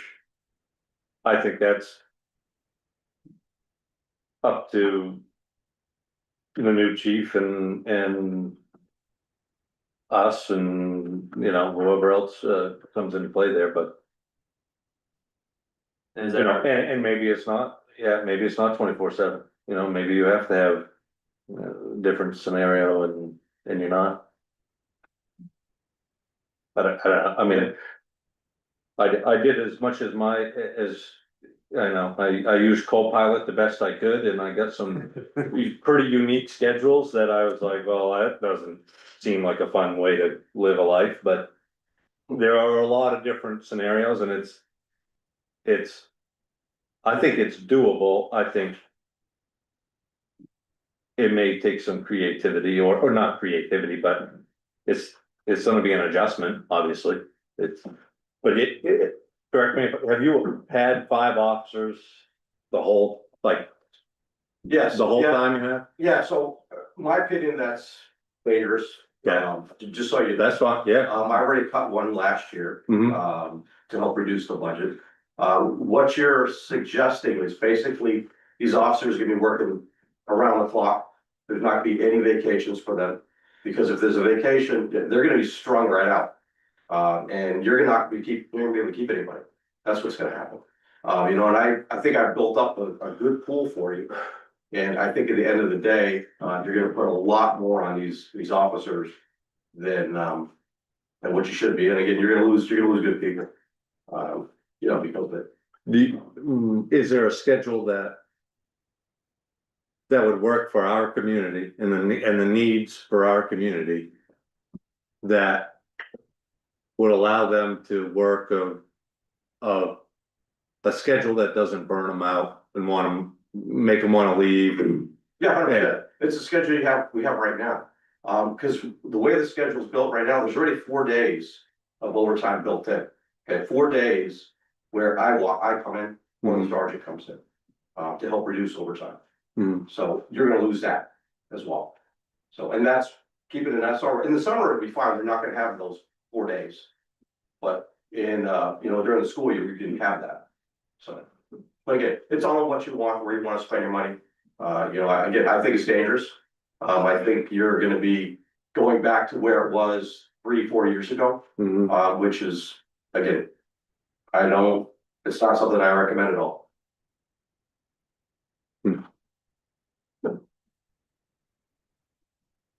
Well, that was my idea. No, you're fine, man. Yeah, be transparent. It's nothing to bother me. Here. Right, right. I don't know the ins and outs of any of, you know, some of that, so. I know how, well, we're talking That about can be, but- 120,000, right, to get the net zero gain for this year. if that, yeah, that's So- ultimately where we're trying to be. Who else has some ideas Right, on how to get there? I'm comfortable That's where, ultimately why we're here, is so that Mhm. the 80-year-old retired person can afford to live in Pittsfield. Because I'm not really worried about the people sitting around this table, honestly. I think everyone here can figure it out. It's people that are on a fixed income that continually have tax increases. And we gotta figure out, how does it remain affordable for people on a fixed income to live in Pittsfield? Do we increase the dump revenue somehow? We cut more wood? Do we cut the pavement plan? What are we gonna do? You can only cut wood once. There you go. It's this year, and that. You kill the sheep, right? You're not gonna shear it for the rest of its life, right? I mean, so you gotta decide, how are we gonna come up with it? I don't think it's up to us to say, you know what, I think it's good for Pittsfield for us to have an increase this year. I think it's up to us to say, we're gonna keep it level, because everything else is already going up. Everything else is already more expensive. all right, give me an idea. Give us an idea, if you got one. I just gave you 3, let's flatten it, take all the wood and cash it in. No, you know what I mean, though, I'm serious, like we gotta figure out, do we do it with dump revenue? Do we come up with a bag system where you pay by the bag, so that the grandmother's not Yeah, paying for me to okay. bring 3 tons of asphalt shingles? Right, we increase our revenue instead of, Sure. Yeah, or do we do both?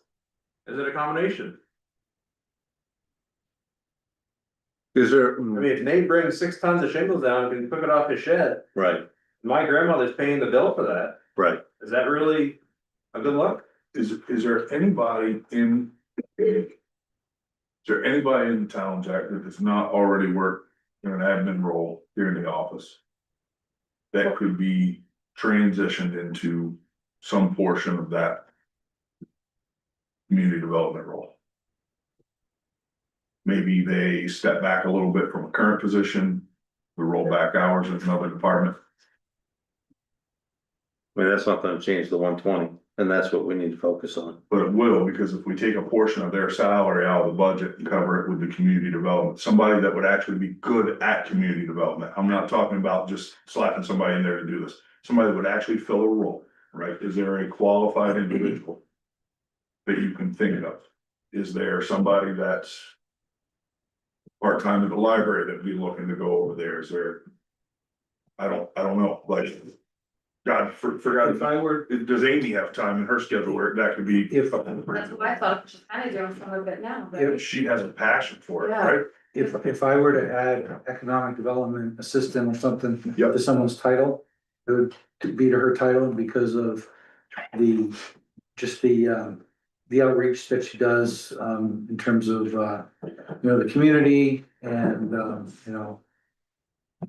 talking with, potential businesses, I've had conversations and things like that. I think some of the things, and not necessarily to drastically change her existing duties either, but some of the things that I see go on with that position could be, I think underneath the economic development or, umbrella in terms of function. Right, And so it's not the majority of her position. It's not, it's, there's a share of it, I think that I could justify TIF revenue to use on. I'm just wondering, like, could you, and Chief, you would have some input on this, could that role in the police department be rolled back to a 24-hour-a-week role? Could there be 3 days a week that's dedicated to an admin position, or 4.5 hours a day, 5 hours a day, whatever that is, and get 16 hours back?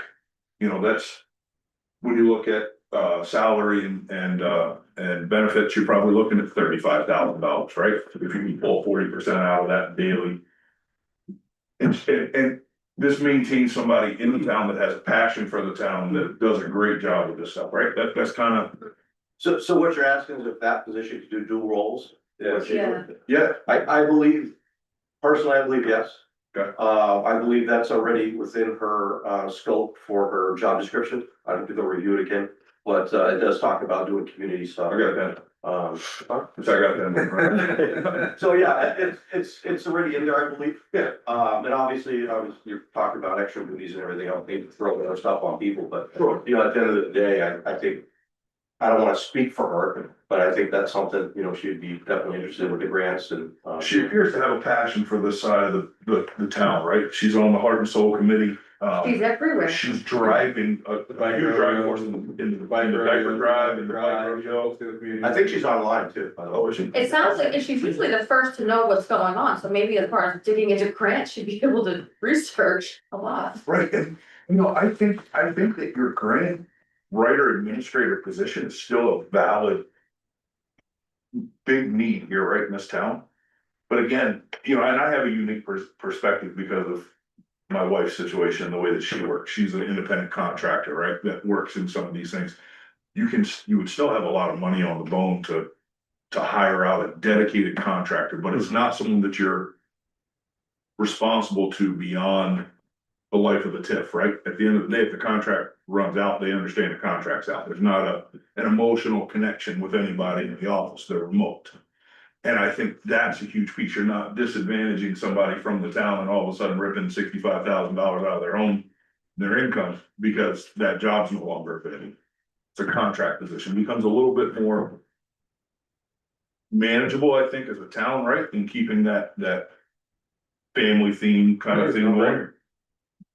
I think it's a no-brainer. I just kind of. Cause that stuff that she's doing, that right now, that burden's growing up in the police department's budget, right? Yep. So when you look at that number, really a portion of that really should be, call it economic development, call it community outreach, call it whatever you want, but it's more of a community driven type perspective, not enforcing the law. That's right. I understand police isn't just enforcing the law, I totally get that. I think this is our way of getting, not creative, but within the rules of being able to cover someone's time for doing what they're actually doing. Absolutely. Right. It gives them And I- opportunity, those grants, like, well, what he's talking about, the community involvement officer, right? It gives them, that's their entire thing, right? We missed out on a huge opportunity where that was an option for us, right? Could have covered the officer that Jay's looking to. Right? So. I just think, I think it's an You have any opportunity idea what for that us. dollar amount roughly? I think if we restructured a few things and delineated certain parts of economic development that she would do, I think we could maybe get a 50-50 split on it without taking her out of her seat, from where she sits right now. Yeah, you'd have to revamp some stuff and maybe some of those things go. Well, You know. I agree, some of those duties, can be moved around a little bit. I hate to say that as I'm going out, but, you know, some of those duties can be, taken away to ease the burden, so she can have time to do those things. Right. I think it's a great idea, I do. I think it's a good balance. So, Give somebody a chance to chase their passion a little bit So, too, right? one step a little further than that, right? So, no. yes. Oh, you're wrong. It's yes or you're. Yeah, I don't know whether your house. So. There's a certain amount of the town manager. That's what I just want to say. Salary that's wrapped in that. I was gonna ask you that. Oh, Okay, so that's one of your main priorities as a town manager, is economic development. Why can we not slice and dice some of that wage into that TIF money? For covering the same type stuff, looking over grants, Right, so, right, managing the grant, right, someone's that gonna allowed? do that. do you know? if you had capacity, Well, it's part of it now, you're doing it now, right? So, so on the one hand, we can justify, the things that I do as part of economic development, the TIF application narrative says, an economic development position. It's being creative, it's being, flexible. I wouldn't go too far with it, there's economic development functions that I do. What does that have everything? There's economic development. I've already signed off the clock. It would have to be something I would need to research to find out and actually read the TIF position to see what you could actually do and how innovative we could get with it. Okay. the part of your, Free advice, we pay for that. That was free. It's like that, but $75. part of your position is, aren't you? There's some economic Yeah. development, Yeah. something or other, you're the, I can't Yeah, I remember, mean, I- there's some official title, right? He's on a committee. Yeah, I'm the. So if we say that The first fully- part. Right. FTE. We can make a case for, a portion of it, I'm not saying that's not Yeah. possible. And in this whole thing, it's not to just burden you or even, say here, we're just taking the money and sticking you with no extra help. The whole idea was, does he have capacity to do that, right? And what do we do here? And I think for at least the first year, we look at. I like that idea. I like that idea. It's a good step, right? I think the combination of the two. I think the two kind of go hand in hand. With the option to Higher. outsource as needed. Yep. Because if that doesn't take up, if there's X amount of dollars still there, Cause I think If- we really need, and on a time to time, on a, a case by case basis. yeah, if she lands a huge grant, say, Right. who knows what, then we could hire some help for her to manage it. So we're actually in a position to not worry so much about, because, we still need to deal with some of the things that are lacking, and still, whether it's a person or whether it's consulting or a combination of both. But if you remember from the TIF sheet that I handed out last time, basically, I put this year's budget amount from the TIF to be somewhat equal to what I think the TIF is gonna generate in the year, basically in this year. Yeah. But there's a lot of TIF money that has not been spent. Well, that was part of our question, but what, how much is in that reserve account of hit money? I'm still trying to nail that down, but yeah. I don't wanna. That's a big number. It's a big number, it's a big number. Yeah. It's over $500,000. Probably close to that. But but I'm still trying to feel comfortable with what is, but there's enough there, so you can leave things as is. Doesn't mean we have to spend it, you know, just kind of leave it as is in terms of the TIF revenue we've already put in the revenue side. We can add more TIF revenue because it's sitting in the TIF funds, we can just add more TIF revenue to offset some of the police position, offset some of my position. And then we can kind of roll with it that way, so we have all the flexibility, we still get the budget offset. And then next year we can see, okay, how's this working? What does this number need to be? Right. And if you don't utilize it, it just sits there like it is now. Exactly. For how long? So the TIF runs until 2038, so we Okay, have 12 okay. years to allocate the TIF funds Plus to. Allocate and 7 years of Yeah. backlog. Allocate and spend? Yeah. Until 2038, Yeah. or does that be all be gone by 2038? That's a Derek question. I would have to read that, I have to read the tab. Either way. Because they're saying, they're all structured differently, so I have to read that. I guess by next meeting, it'd be nice to know how much is in the account, when we have to use it by. Mhm. Right. I'm good, I have to leave at 7:30, part of my. No, Too many kids in too many directions. I'll just drop a couple of bombs and then I'll leave. Excellent. Go ahead. One is I really like the idea of attempting to raise money via the dump. Mhm. I pay for bolsters every month and it's not ridiculous. I think it's not ridiculous to think the dump should be able to be a revenue center. Sure.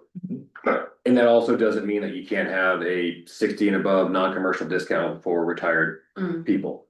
Sure. I think that would work wonderful. Mm. The other thing is, this is not an insult to anybody, it's just an observation. Every time I come to the town office, it seems like there's new people working.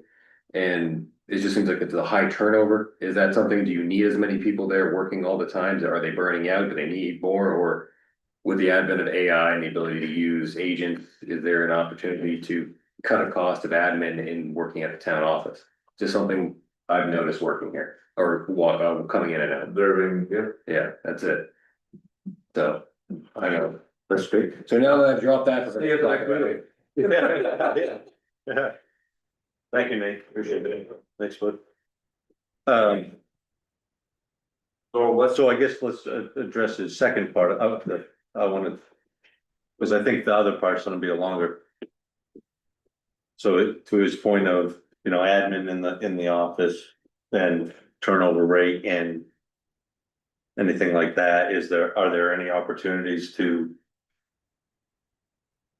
To make any kind of changes within the office structure? I don't think there is, I don't think there's an opportunity to get smaller, I think that there's a need to add, and this is the whole point of the TIF proposal. Is that we need more capacity to process what we're doing. We're doing a lot, we're trying to, I've got a one-person finance department who's doing accounts payable, doing payroll, trying to do audit prep, bank reconciliations.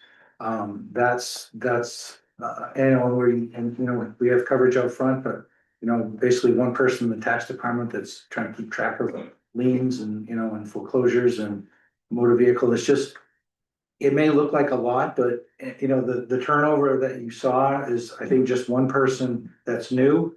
But we had somebody that was out on leave for several weeks, and we had a temp, which was just a new face, but that was just while somebody was out on leave. So I think we're right sized in terms of functioning on a day-to-day basis outside of finance, and the finance is what we're trying to assist significantly through the TIF funds. Because without being timely on audit prep, getting audits, as close to real time as we can, and all the compliance things that goes along with the finances and the grant contracts and stuff. Without that, then we are not going to be able to be competitive on these type of economic development projects. So. Okay.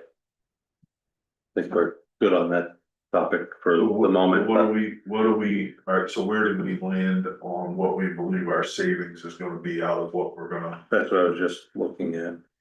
Have everything we just talked about. Yep, everything we just talked about, so if we leave the position in there, like you're saying, funded on the ongoing. Yeah. And future facing TIF side. Right. Right, and we use.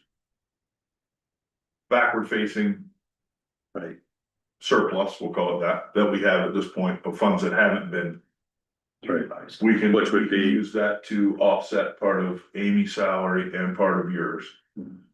What is it, like 50% of Amy's and 20% of yours or something like that? I don't know what's realistic or what's. I would say 20% fair. That's what I was thinking too, 20% of Jeff. I think 20% of my time would be fair.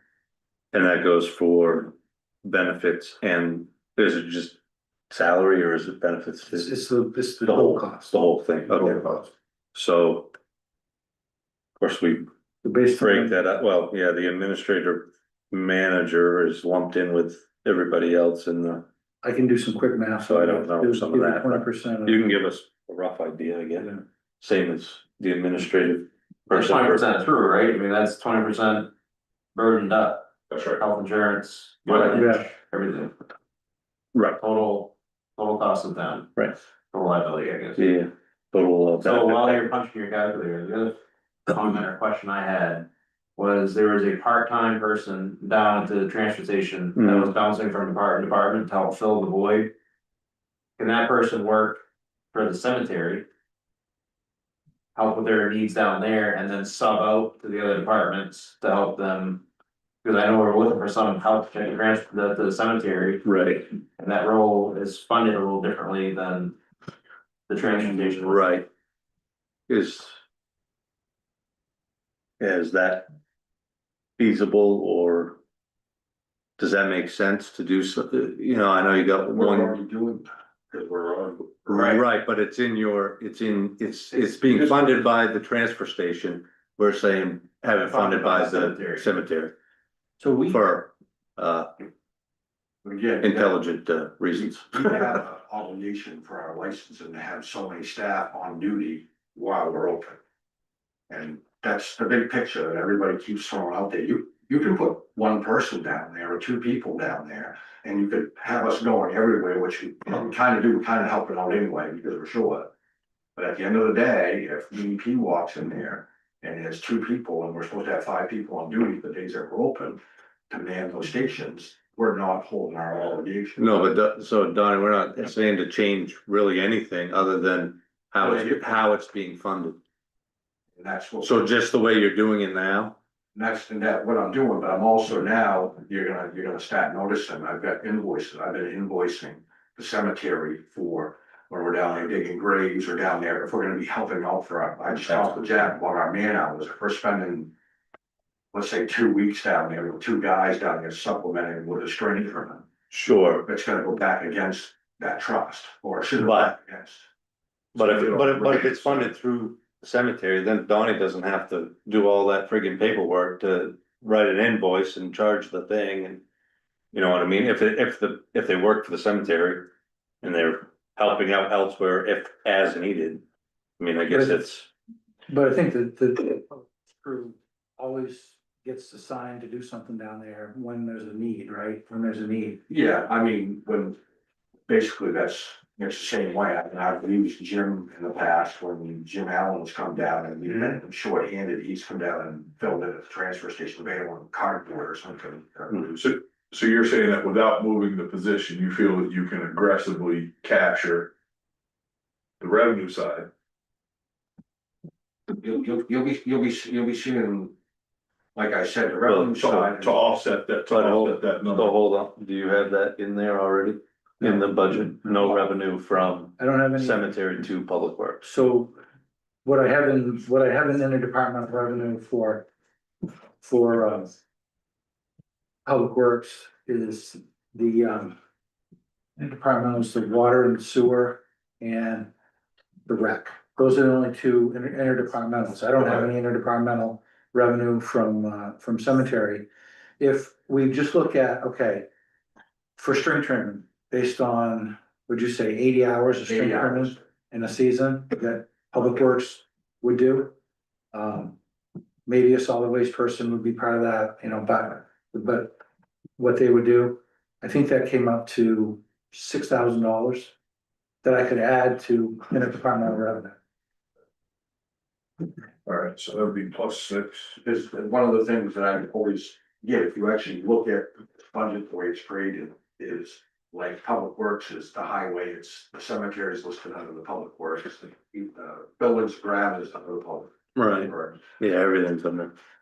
So How it's about- How about digging plots? I mean, we would hope that we have 0, but the reality is we don't. we actually done 3 so far, I just did a bill, and we've got 3 in the next, well, we got 2 Friday, 1 Monday. So what's that running us? That's, I'm billing about at $250, it's taking 2 dump truck and excavator an hour to dig the plot and bury it back in. Hour and a half.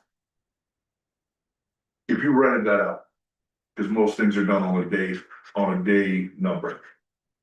Right, so. How many do you do in a year? Because most everything you rent, or most everything contracts done on a day, 1 day minimum, right? You're gonna pay 8 hour minimum. Wow, this is why we just talked about this last week too, is, you know, this is for right now. We should talk about these burials, how many do you average a year, 8 or 10?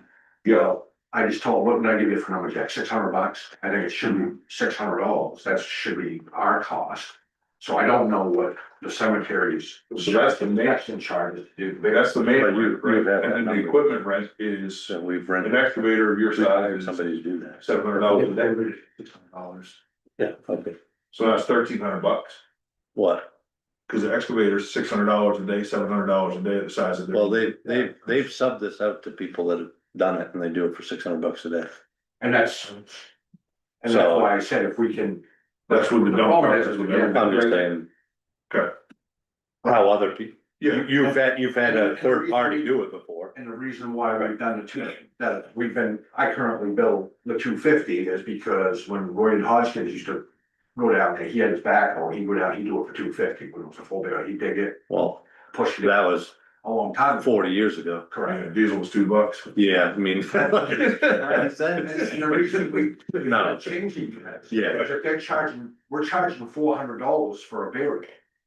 I mean, that's what the Yeah. charge is, so if I'm charging the cemetery 600, they're only charging 400, they're going negative 200 every time we have a full burial. So Right, until we can figure out. so is so a burial gets passed down to the family that's burying a person. We have a fee schedule for So- burial. Do you wanna start? There's another fee schedule. Yeah, I mean, Okay, if you wanna do that, go ahead. and we've talked about that, because ours is a lot cheaper, like if you went to Waterville, it's like 1,200, 1,400, if you're on a holiday, $1,600. Yeah. You know. We have, under cemetery revenue, we have mostly trust fund, but we also have, grave openings and lot sales. So we bank on a revenue already for people paying for the grave opening. So that cost of opening the grave, whether it's contracted out or whether it's Public Works, it's in the budget. It's a revenue. Yeah, 'cause I know when, like, I bought 4 burial plots when I bought them, I think it was like $200 or something. We might- That's cheap, We might need to go up on the cost of loss though, based on just yes. the surrounding areas. I think that's probably needs to be looked at, because I'm not sure how long it's been since we've looked at it. I mean, you don't wanna take advantage of somebody in their time, right, but at the same time, I mean, it's, the cost of everything is up. we've been, well, I mean, if you look at the other cemeteries, actually, they're in the thousands of dollars for burials, have been for 10 years. There's only a few ways we can make money without taxing people, right? Mhm. So we gotta take advantage of those few, at least be competitive with the market. That's I'm right, not saying gouge at all, I'm just saying be competitive with the surrounding area. Right, absolutely. I have another question. Are we done with that? We're no, wicked headaches, I'm hard to. no, what we done with, How many did we figure, are we doing per year? What did we average, 10? Is that what you figured it on? I think we did, I think we did 8, 10. I think we did 8. Alright, so it's 40, that's another $4,800 in revenue that we would put, at $600, right? So it'd be another $4,800, so that's almost 11,000 in revenue. generation. I guess if the cemetery's gonna lose you $200 a burial. But I mean, I guess you need to adjust. We can change that. Yeah, you gotta change the fee schedule, right, yeah, Competitive. right, yeah. Yeah. But we're not ever gonna My realize, fault. that's just going back into the, that just will go back I into the get trust. I got you. Yeah. That's just Uh, revenue back into the trust, right? That's Okay. not anything that would ever. Right. So you're at like 11 grand and, is that, what- did you agree to that? This, So I'm looking at. I'm just trying to not double count anything, yeah, you know, that's all. yeah, So. What we do right now is we budget for income that I have on my list is a combination of when we sell a lot and we do a burial. We're budgeting $7,000 coming in from the person, you know, the person doing the burial. That, and then I take,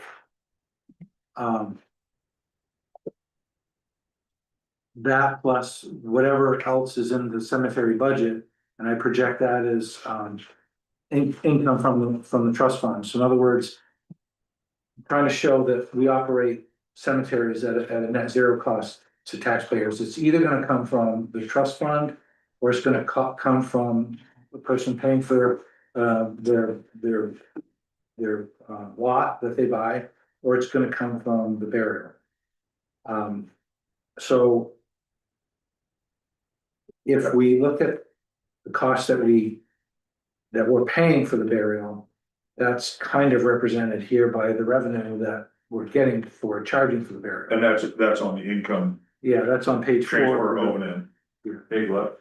Page 4 of the revenues. Side. Alright, so you have it at 66,110 right now.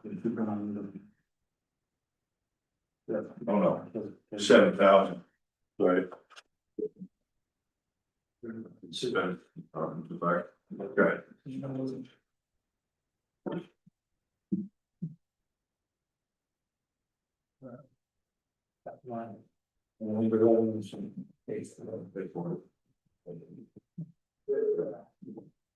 $7,000. Yeah. So if we move that to. So in order to realize that $4,800, you would have to move your burial expense to $1,000 to basically capture an additional $600. So you'd have to go from 400 to 1,000.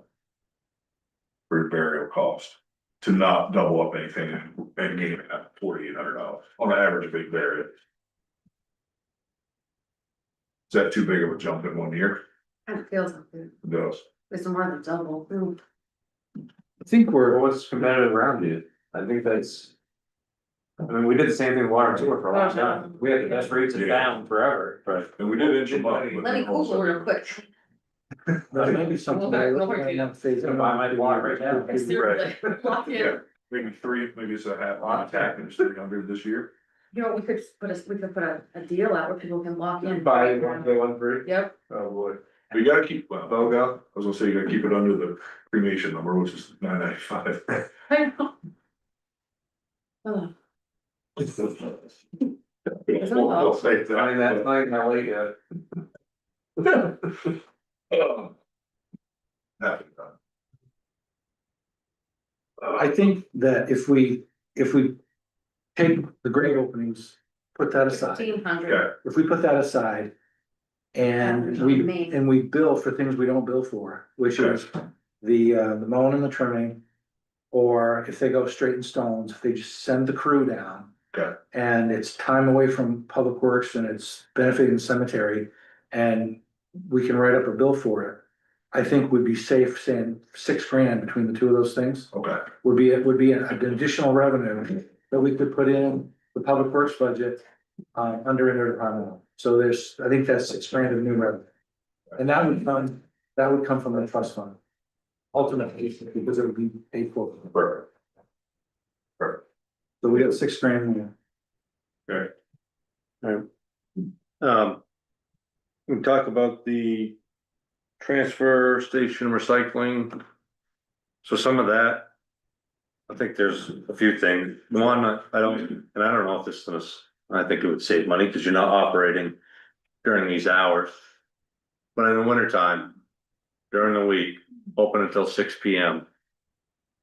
I think is crazy, like, it's dark at freaking 4 o'clock. It's negative 20 degrees out, I don't think anyone's coming down there on a Wednesday to return their trash. Like, I think you could have a summer schedule and a winter schedule. Mhm. You know, maybe you're operating at, you know. 40 hours a week in the winter or less. And I think right now you're operating at 50 hours a week. Year round, so does that reduction make it so you don't necessarily need that additional part-time help?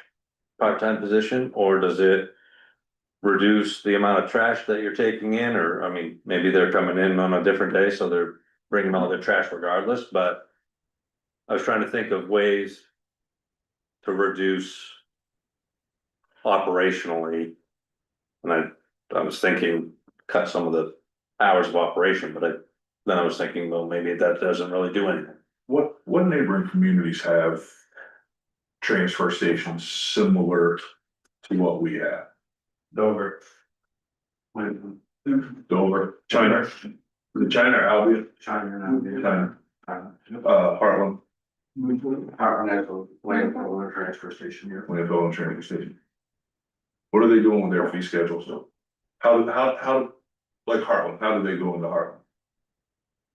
They get a sticker just like we do, and they have certain fees on certain items. Got it.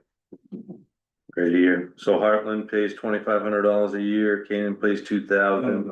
But he's talking. No, like for their residents to go into their transfer. Oh, what did you say? I'm trying to look it up online. What did you say, okay? They pay certain fees on certain things like that, like for matches, they pay so much and person. Television, they pay so much. Is that something that we have the capacity to do? Well, how are we gonna track all of this stuff? You have no internet. You're gonna line somebody up, Right, but no, doing, you're gonna spend. right, not, let's not think of all the reasons why it can't be done, like, what, if we think. On the other side of that, right, like, how are we gonna make this get to zero? Is it feasible that we could do a better job or a different type of service down at the dump? Not a better job, a different type of service, cause now it's not just throw whatever you want in the hopper. It's more of a tracking what's going in and the quantity of what's going in, is that possible to do? Wow, what's so funny? No, I 100% agree with Right, that. This is You know, not and, you know, you see people that use scales, you know, they wanna use a scale system. I will tell you that that's gonna plug our facility up. Alright, We're not talking If you wanna scale. save money. Yeah. You can stop taking demo wood, stop taking demolition debris. okay, That's what I did over in Canaan, they saved them $35,000 the first year because people. Are so, tearing down sheds, they're tearing down garages, they're bringing that all down, it's a cost to us. so instead of saying we're not gonna do this, let's say, okay, we're gonna keep doing this, but we're gonna charge for it. Right, make it a revenue Why line, charge for it? It's just one more thing that we have to monitor. If you take it out and say, we're not gonna take down debris, call Mike Bolster, he can bring a dumpster to you. You generate it, it's coming from your house, and now you're gonna pay the bill because he's gonna charge you for it and takes it to the landfill. So it eliminates that portion of something. The problem is we got a huge facility and trying to monitor that huge footprint. You're asking a lot of 3 or 4 guys, there's two or three guys on, we're supposed to have 5, and I can't be at the. Today, we're down, we had somebody that was dumping some bricks and concrete, which was also dumping other stuff. Down in the back pit, there's somebody dumping in the dumpster. On top of the hill, there's somebody threw a toilet in a metal can, and there's 2 of us running around. We cannot man the facility. So if you take some of that away, it's very labor intensive. You know, I hear it all the time. Somebody will come in and say, well, you guys sit there. Well, you didn't see us, 4 of us just bailing a container of 5 bales of cardboard for the last 2.5 hours. You see it when we take 5 minutes to rest. And then somebody says, well, something's in the dumpster. Well, if you got 4 guys laboring to do that dumpster, how can I be up top looking at what somebody's throwing in the dumpster? Or how do I know somebody's sneaking in from the back side? It's So, got a huge footprint. so So if you take stuff off the table and make people responsible for their portion of it. Because I'm not a big fan of fees. you're gonna start sticking fees. It's just like, I see a lot of these places run them as an enterprise account. Take your water and sewer district, and I'm not speaking as a department head, I'm speaking as a resident. You got an enterprise account, and then all of a sudden, all your infrastructure's failing. Now we gotta take $30 million out of loans on that enterprise account, and we're still having failing infrastructure because our rates are not high enough. What happens when we go in hawk? That's the problem with this. Make people responsible for what they generate. Alright, so you're proposing to eliminate, If we have demolition, demolition wood, the stuff that, demolition, what, wood? your Or demolition just stuff. demolition in If general? other than a resident that's demo, let's say they're remodeling their bathroom, they got a little bit of stuff, they got a pickup load of stuff. But when people are coming in and they're tearing off 24 by 24 decks of pressure treated, we're hauling $15,000 to $20,000 over to Heartland to the landfill. So, Why am I paying for it? so how are you gonna track, how are you gonna prevent that from happening? Like, Because if somebody comes in and Right. they come in with a load of wood, say I remodel like a little bit of sheet rock, I've got a little bit of stuff where I remodel my bathroom. But if they come in with 32 pickup loads of boards rounded over, and they're going down the wood pile and dumping them off, or they're bringing in 10 dump trailers full of wood. You'll follow and tell them no? Don't follow them, we just don't accept it, just say we're not accepting it. So would you, because to me, it's quantity driven, like if you say, we're not gonna take any commercial loads of demo, it's gonna be residential sized loads of demo, you say, what's a residential sized load? You'd say a pickup or a trailer, 8-foot trailer, Yes, yeah. something like pickup that. or an 8-foot trailer, not both.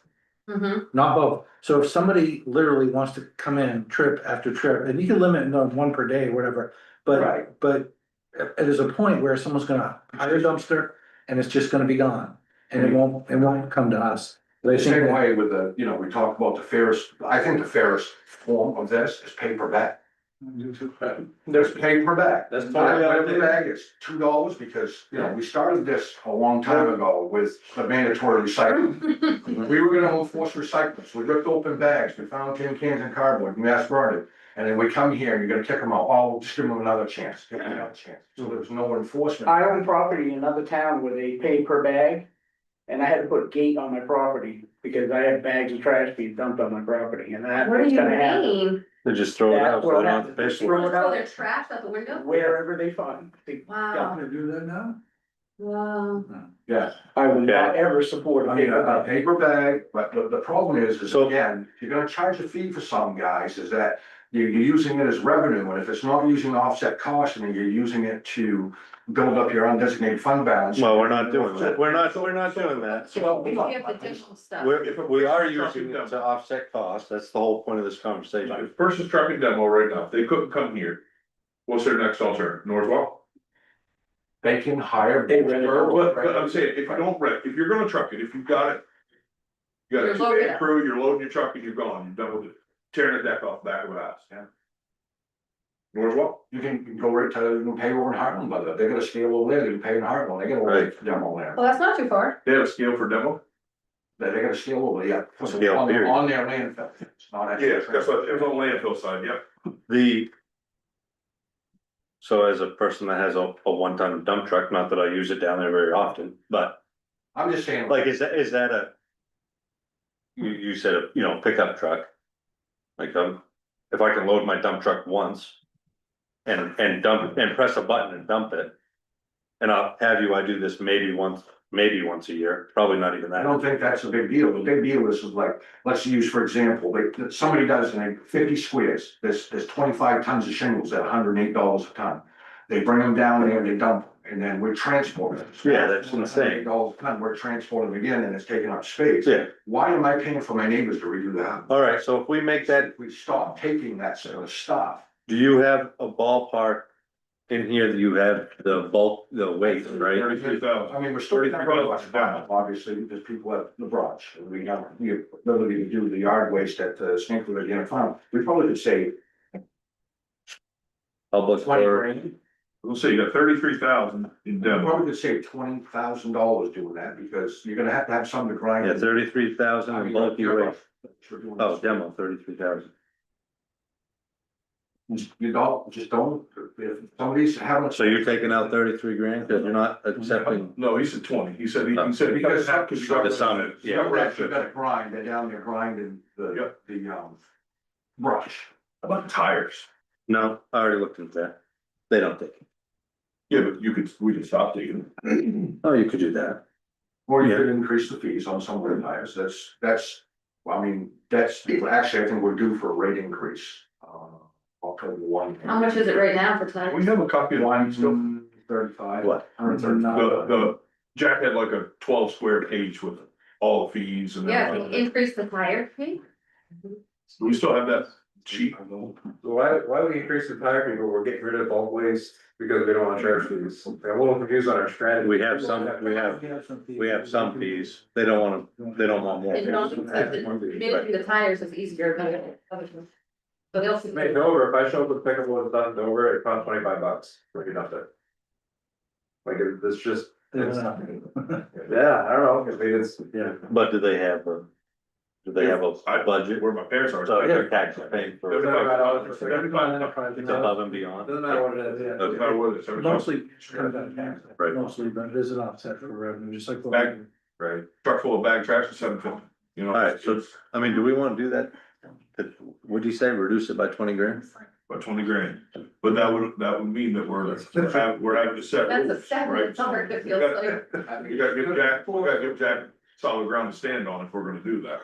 I think we need to give the community a heads up. You're taking away a service, Right. so it's like. Well, we're not, Oh, you we're can't, taking away a service. you guys can't have it all. You wanna go to 0 and then you. Careful. Papers off the table, we're Yeah, close. Oh, no. It's all on the table, it's all right there, right on the table. So phasing it in, right, cause, I don't think we wanna hit July 1 and say we're, you're limited I to 8. think we do a little bit more study, but I think there's room. But let's say we did September 1, Mhm. September 1, the new demo rules are gonna go into effect, so maybe the 20 grand over a 12-month period ends up being 15 grand because we're gonna start later. Right, I mean, is that fair? Yeah. We get 15 out of that, yeah. start at September Do you think 1. that's a good idea? I mean, I tire adjustments, Eliminate that? tires. The, We can do the that. best way to save is to not take it in the first place, but you wanna balance it between, the residential user versus the commercial user who can pass a cost along or, Yeah. and things like that. That's, I think, where we're trying to balance this out. I just think a pay to play thing is, me personally, pay to play, but I understand the eliminating too. I just think, Well, we're not. it's like you eliminate the base cost, right? Drive that down as low as you can, then you. Right, modular from there, and I just. Do we have a copy of what our fees are right now, just so we can see? I can go get them up. Could you? Do you have them all? Yep. That'd be great. Fee schedule? Oh, we are. Well, I don't know if, the one that's on the counter, I think there's a. Okay. I got one. Right, you know, that. Yeah.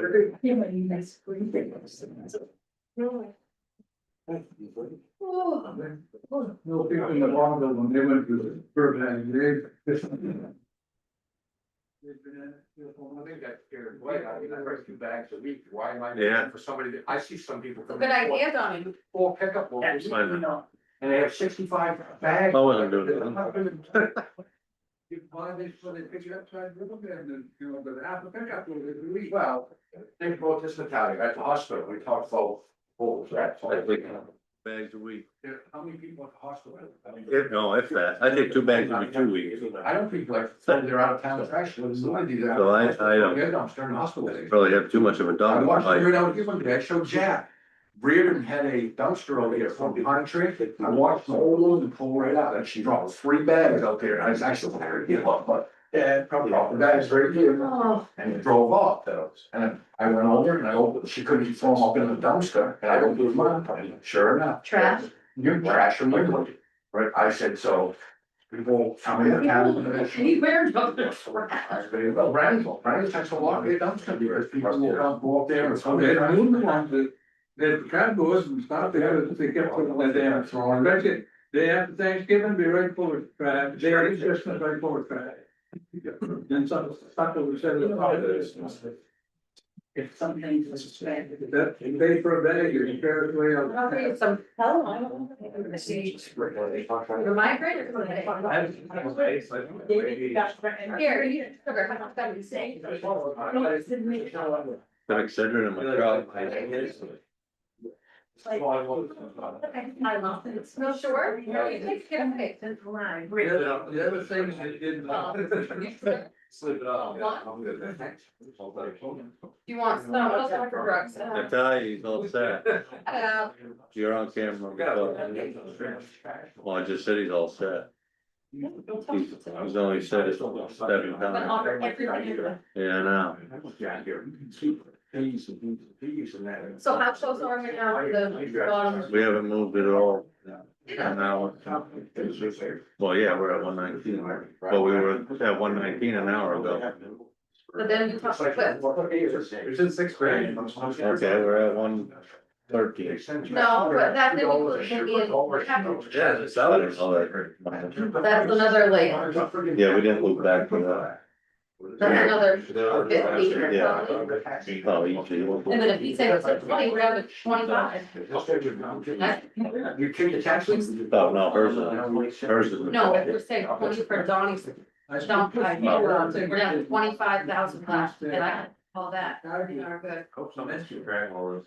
Jack is. I know. I'm especially thinking like I should have done this down. That's what happens, making films all over the place, and not anything. Coherent. Exactly.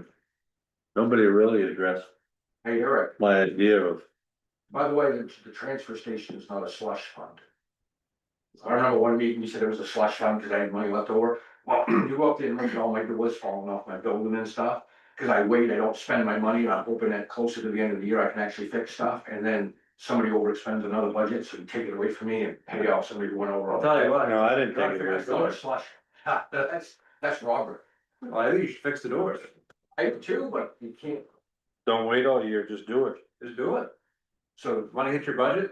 Fix I. the doors. It's a liability. What about doing all the hit call lines? Fiscal responsibility, I No. have to blow all my money and say, oh, if I go over, somebody else can pay for it. If my front door's falling off my house, I don't care about fiscal Dangerous responsibility. building, dangerous building. Right, pretty sure I'm gonna fix it. Well, I try, but again, you gotta gauge what you have for money, so you're. And that week I'll be eating bologna sandwiches, so, whatever works.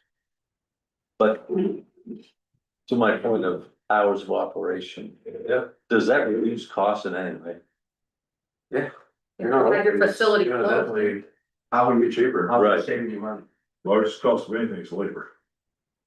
Cause if it's open less hours, that's Okay, less if you labor. close another day with no heat, and then it's already taken us a half a day the next day to get the forklift started by boosting them, you're just gonna go an extra day, so now nothing's gonna run for 2 days. So yes, it would be cheaper to run less hours. I don't know if makes sense to, but I agree with you, at 6 o'clock, I'm loading my pickup. You're not getting no argument, if you guys wanna close, I mean. I'm saying winter at 4 o'clock, if you have a- It's tough for us to do stuff. I mean, we talked- We see what people are doing. Didn't we talked about this last year, having winter hours? Yeah, we did. Or reduce hours or something? Different days of the week, what we said, but it was complicated because at the time we had commercial haulers still coming in there. Well, no, that's just Tuesday. It was budget season, and we got busy, and we didn't really talk about it, and then here we are again. Well, I'm talking about it. Every time. I was talking about it and then Craig had to go down a different route. Then we ignored what I talked about and that was that. My question was more, if I got rid of bulk waste like that, does that help eliminate that part-time position? If you're not managing as much waste going in that place, that's hours of operation, is it possible to eliminate The that? problem is if you don't have that part-time, you've got 2 people there on Tuesday, you got 2 people there on Wednesday, you got 3 people there on Thursday, 3 people there on Friday, 2 people there on Saturday. And you can't properly monitor it with those number of people. Plus, I got 22 weeks of vacation on book, I can't take a day off. Because if I do, I can't take Tuesday or Wednesday off, because there's only one other guy that works with me. You see what I mean? That's the other thing, you got, But that's Dave because you're- Whitman's got 12 weeks, you got another guy because you can't, because we can't take. But that's 4/10, right? No, That's that's because four, they're working 4/10. 5/10. They work 5/10, Yeah. Saturday through, Yeah. well, Tuesday through Saturday. No, the crew No. alternates. So you have- Alternates, they're, each person's working 4/10s, is what I'm saying. Right, but if I'm at, But if you reduce it to 8 hours, or you you're reduce, open, you're or you open reduce it, yeah, 40-hour week. 8 to 4 or 9 to 4. Right. That make you more available to take more time off. That would give you your availability, it would mean they work 5/8 instead of 4/10s, but. Or they work 4/10s, Or, period, and we're only open 4 days a week. So Dover is open 4 days a week. Right, that's what I'm. I'm there, street sign last year. Or actually. Tuesday, Thursday, Friday, Saturday. They're open Monday, Wednesday, Friday, Saturday. Monday, Wednesday, Friday, Saturday. Right, we're open. No, Dover. Oh, No, it's not called Foxborough. What's their population compared to ours? Same. Do we wanna kind of vet that a little bit, or are we just gonna move on to the fee schedule? Oh, bet. Huh? what's that? Talking about labor. Reduce schedule, hours of operation, reduce schedules, or not reduce schedules, but changing the hours of operation to potentially eliminate a part-time position, or you're just not open as much and that will save money later. So if we're not handling bulk waste and we change our hours of operation, can we cut that half a position, then you're gonna have less open hours, that's what we're talking about, Jack. Just. I'm looking at Donnie, I know. could you be open one less day a week? So we bring it down to 40, right? Do whatever you want. Tuesday's your commercial people, right? Doesn't have to be Tuesday, is that when your commercial Currently hours? Tuesday, Wednesday, Thursday, Friday, you've got. Our commercial. Businesses that, the commercial hall is. We have to be open on Saturday. Right. But close on Thursday maybe. Is there a day that, if you cut a day out of the schedule right now, what day would you pick and would it work? I guess anything works, but you know what I mean. Do it Wednesday, Thursday, Friday, Saturday, because you're gonna have a day for the weekend. You said we have to be open Tuesday though, I thought. No, I Well, thought that. Well, and I've said that in the past, because you've got people, businesses that go all weekend, and Yeah. they dump their dumpsters on Tuesday, but. I mean, for efficiency wise, it would be that way, but now you're asking people to break up in the middle of the week and some. I like the You know, Monday, one of the Wednesday, things that I Friday. always said the last time or- I was here, I worked 26 years, I worked every Saturday, Sunday, I worked 6 hours on Saturday, 4 hours on Sunday, 4 hours on Tuesday. And I worked a 6.5 day work week for 23 years, and that's one of the things I said, you'll never get me to work a Saturday, and I think there's 2 other guys down there that they wouldn't work all weekend, because I think the last time we. Well, what if we do away with the? I was thinking do away with the 10-hour schedule, you go to 5/8, 40-hour week.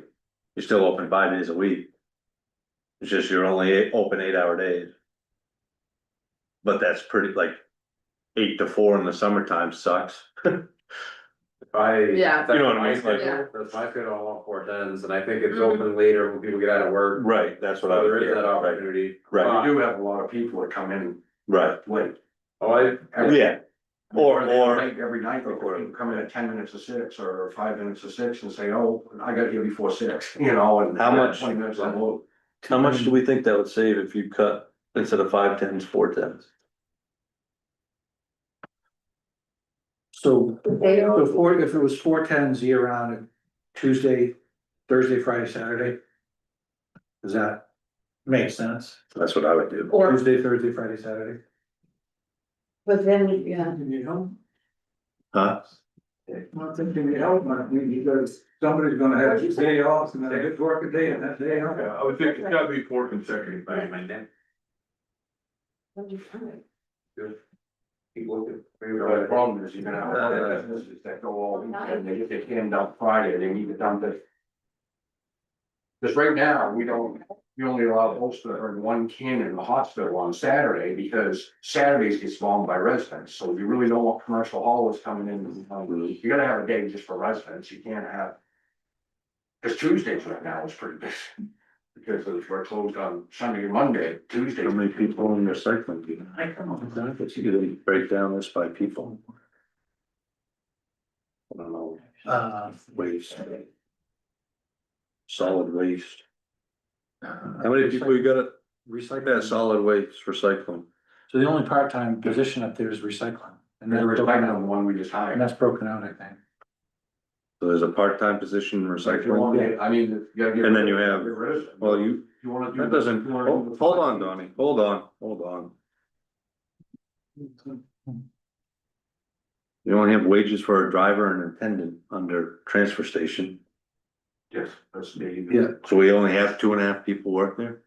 Plus, No, under it's not recycling. That's what I under just said. recycling, we have, There should be. we have full-time Date and, part-time. I mean, Apple. Oh, I see, So there's your 4, okay, 3.5. yeah, 3. I think the money's in here right now. I think the money's in the fees. Where? What do you think? Well, I think What, any free tires go away, Hmm, right? and what do tires go up to? If we increase tires, what do they go well, up? does this say you get to dump 8 per year for free? Yeah. Yeah, I would do 10 and 15 across the board. Doesn't matter if How contractor would or you not. keep track of how many someone dropped off in a year? Like, how do They you have know, to pay for them at their office. well, how do you know if I dropped off my 8 or not? So let me ask You you a don't, question. right? You need to. I don't think you even track that, you just say it's, But you have to have internet there. it's X amount of dollars per tire, I period. mean, I running, And then starting. That's fine, and we charge you $16 every time you bring 4 tires. I get 8. You don't have running water. How would you Yeah, know? I'm saying you don't do that. Go in the porta potties, you know, fire safety conditions on the grades. And so you expect- I'm saying, I don't every day. Anyway, that's discussion for another time. Okay, but. Alright, If internet did, when, could we look at a Starlink and.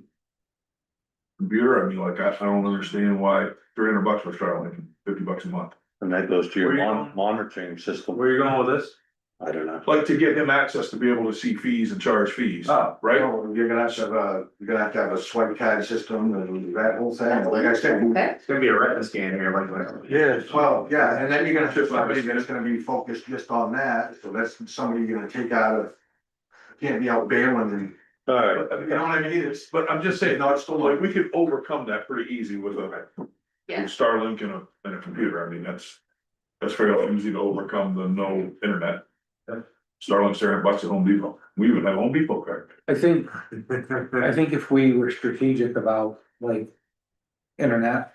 Yeah. And maybe cameras, and maybe there's a gate, there's a place we can gate that's not already, I'm not sure. But if we could be strategic about more control over access to, getting in there to drop stuff off when stuff gets dropped off that shouldn't be. Then I think we can cut down. I don't think, it's not easy to quantify right now, like, okay, this many times, but maybe we would see, just like last year, we could see where if we changed some rules, we were gonna get a big decrease in what we're gonna have to ship off to waste management and how much tip fees, and then we saw them come down. I think if we put some controls in, we could probably look at the tonnages, and then next year we could be trying to plan for hopefully less coming in. So, but we could make some moves now. I mean, Just on right fees. now, demolition debris is not accepted for commercial or contractors. that's correct. So how are you gonna reduce it? Because Jason Hall decided he's gonna tear down his garage, his 24x24 garage, and he said, I bought a $30 dump sticker. Right. I had the right to use this, and I'm bringing my wood down, and you have a wood pile. I think- Yeah, I think it's $50 And a that, truck. and you guys gotta understand this, the tonnages are gonna go up, because if you Okay. look around town, there's houses that have got stuff that have been piled and piled and piled, and that's all stuff that's going to, at some point, is gonna end up at my facility. Either So we one should way or put the these other. on, but. Yeah, But I think $50 a truck. No matter if you're a resident or you're a contractor, you just put $50 a truck on. Bring your waste. Right. So I think we should talk about the strategy a little bit, right? So if we're not into fees, then we have to look at cost reduction. So if we look at cost reduction, we're gonna talk about shorter hours of service and potentially less people, right? And reduce Or- services. or in reduced services. On the other side of it, we charge a fee that covers the wages, that helps cover. So like, which way would you prefer to go? Well, I'm just not a big fan of, as a resident, not as fees. Because one of the things that's gonna happen, if you guys don't have to sit down there when they're saying, where's my tax money going? And now you're charging me $20 for a tire and $50 for a TV, and where's the money going? We're trying to reduce their tax dollars. If you. We paid it enough down, we paid the tax bill. I mean, it's, this is our effort to not have raised I taxes. understand that, so if you wanna get it off you've gotta make sure that, because. Some of these other places that are doing this, I look at the fees and I look at what they're paying in taxes and I look at what they're doing for tonnages and I've gone to these other areas where we have solid waste people talking and, oh, we made $120,000 off solid waste last year, they're using it as a revenue stream.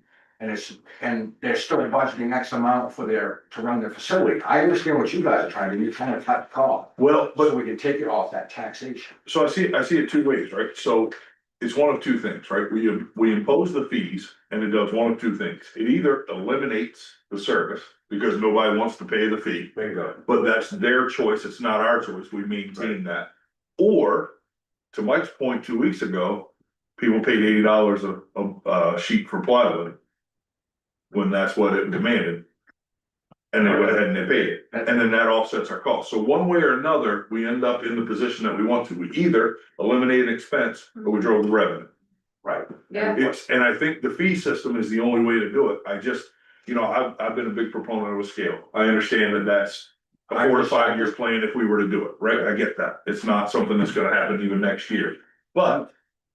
When you have fees, and you start having fees, so one of the biggest things I will tell you is you look around town and you see right now with what we have for a fee system. You go look right now and look at what's piling up everywhere. And I'm telling you, we're gonna go back into the dark ages because you have people that are not gonna be able to do it. But we don't, we have Russell, Their trash out back. but we have Russell. And then that becomes an enforcement on their taxes. And that person then pays for their choice. Not every resident of Pittsfield paying for their choice. I think that we're set up in a position with it. Jack, you were gonna. Yeah, you can't I have just go on the side of the road. dump at your house. Come out. You can't have a dump at your house. So, you know, doing something, there's a bunch of them around. Alright, well, we're working on it. How many dump stickers do we have sell? How many dump stickers in a year do we sell? 1,059.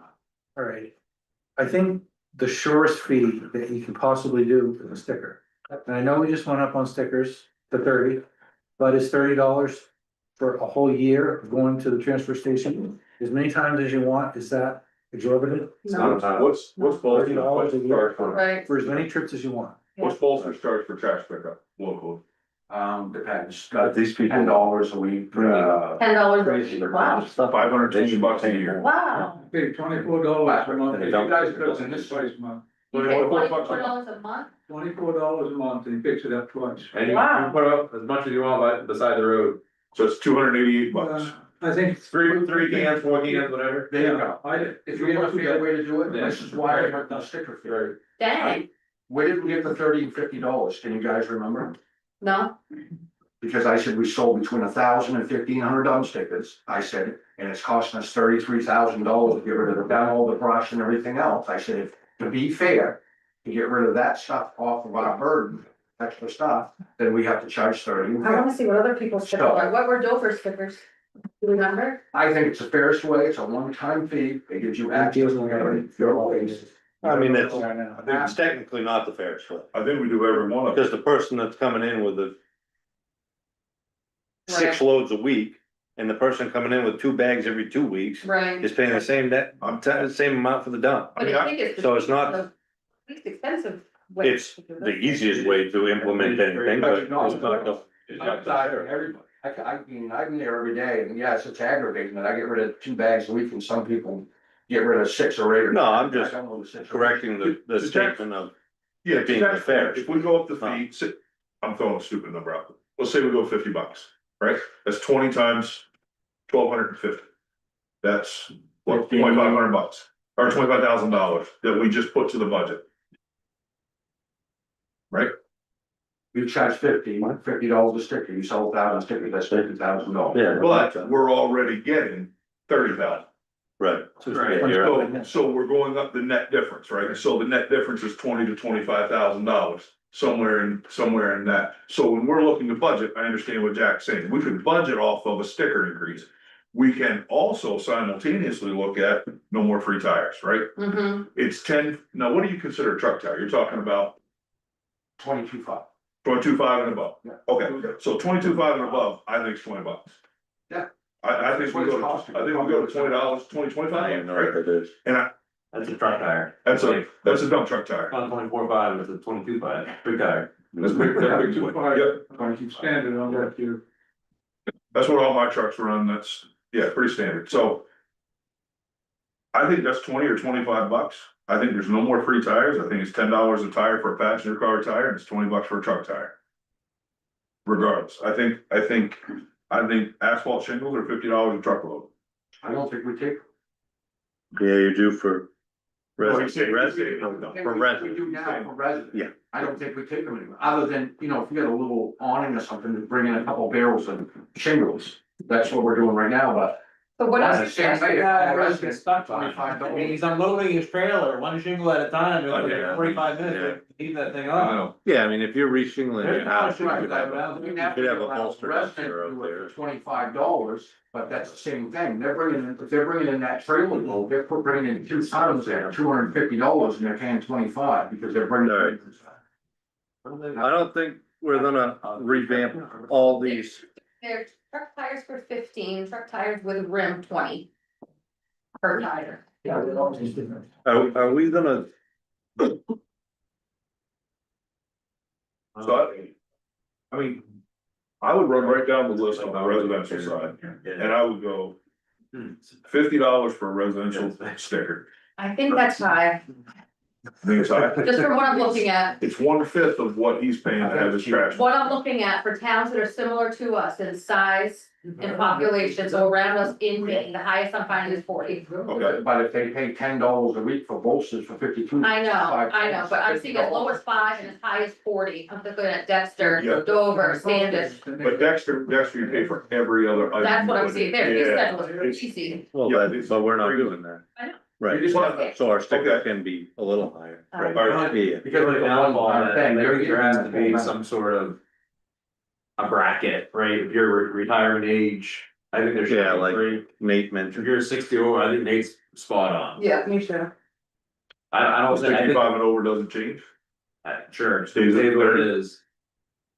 and a regular residential goes up to 40. They're on fixed income. Right, yeah, it's a fixed income, and I think the spirit of this is to make it Yeah. affordable for everyone. Yeah. I feel like you're gonna use it a lot, then $50 Right. is not a lot for a dump sticker for me, because my family produces plenty of trash. They might Right, be for 3 85 people, little liberties, one teeny bag like that. And you're like, how? In his Right, I mean, car, like- I'm like, Or just like a 50-gallon drum Yeah. every day, Yeah. ridiculous.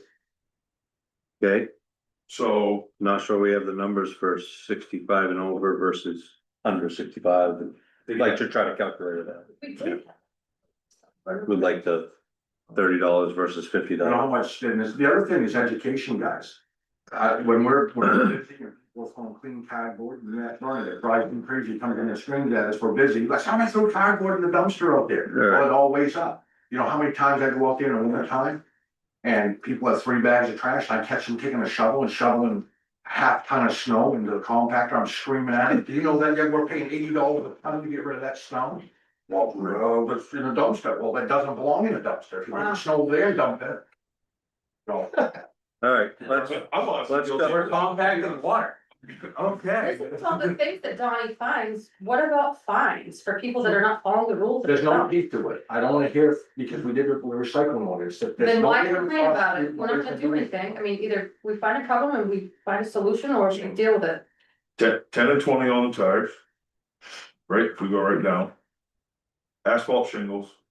I think we gotta phase that though, right? I think if you just stop all of a sudden, you're gonna get kicked back. Do like $50 a pickup I load? think it's $50 pickup load. For asphalt demolition and house clean out.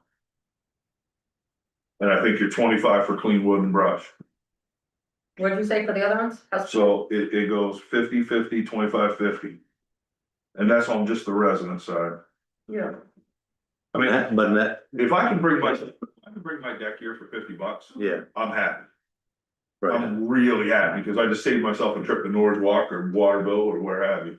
And I'm gonna okay, spend but, that diesel getting there. I mean, they're the, yeah, but you, And demolition debris is not anymore. Is that what we're saying? Or $50. Well, I mean, you could put a, if you wanna put a fee on just a pickup load to a resident, then, yeah, again, they're generating, why should I pay to renovate your $50 bathroom, your kitchen? how you track it. Exactly. There you go. So that's the spirit, honestly, is like, if you're gonna do the project, you pay for your own project. No one else wants to subsidize your. And one of the things that you really have to look at too, while we're on this same ticket. You know, you've got businesses that can buy a $50 dumpster. And bring in 2 pallets of waste wood every week, because they're bringing in as a dumpster, they should. You gotta fix that. I think the contractor fee goes What up to comes in the front $100. door, it goes out the back, is all part of my operational cost at the transfer station, it is in my house. All right. We gotta stay on track, cause we're gonna be here all night Yep. if we don't. So I think the contractor Go side, ahead. Like on the contractor side. Yeah. Understanding what the fee is, if you're owner of XYZ company in Pittsfield, Right, we should look at that fee structure too, oh, definitely, right? yeah, I mean, I I know don't it's know if that's $100. Lions goal, but I Yeah, think, I don't think this is up, like, I don't necessarily think us counselors have to hammer this out for the next 3 hours of Yeah. fee schedules. But I think in the next 2 weeks, Jack and Donnie can get together and figure all this crap out and bring it back to us. I'm going on vacation. Cause well, none of us are getting paid to do this, so Yeah, I agree with you too. we're saying, yeah, I agree with you find something that friggin' works and you, The essence is pay to play, right? I think that Right. should be. we just gave framework, right? that's the frame. Massage it Right. into it, massage it into. Otherwise, we'll be here till midnight, Good job. and I haven't done that. Kevin. Yeah, I haven't done that since Catherine was here, so I ain't doing it. Jack, you were calculating out your, you were calculating out your salary and Amy. Amy's salary against the TIF and how much it would save. Did you have a number? So I think that we could put 45,000 towards from TIF funds towards Amy's position. And I think we could put 35,000 of TIF funds towards mine. Which would put us So 80 grand. 80 grand from TIF revenue. 6,000 came from cemetery revenue, we're at 86. What the hell's this number? So it's another 80 grand, 86. 86.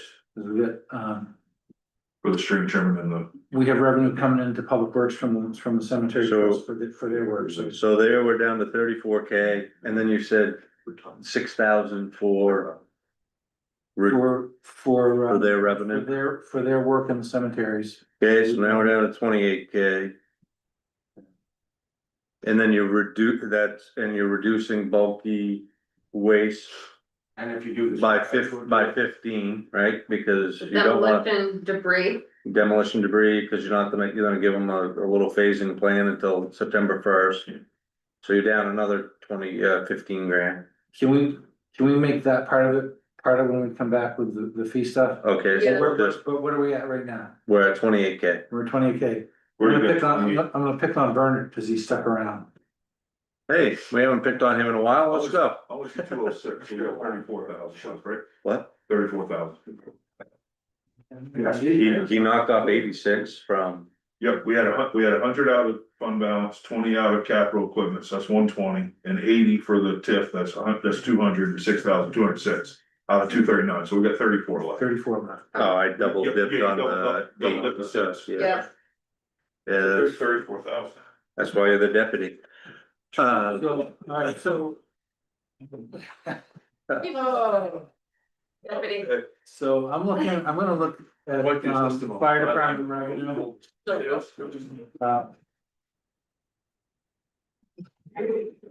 Fire department. Which would be page 3, I think.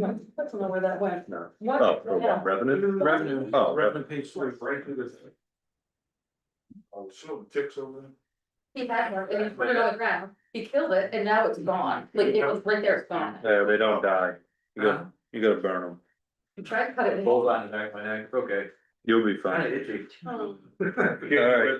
Revenue, page 3, what are you looking at? So, the only fire department revenue we get is from our fire protection for Palmyra. Mm-hmm. And we've been at, 12,510 in the current year. We are proposing that revenue goes up to 20,000. Mm-hmm.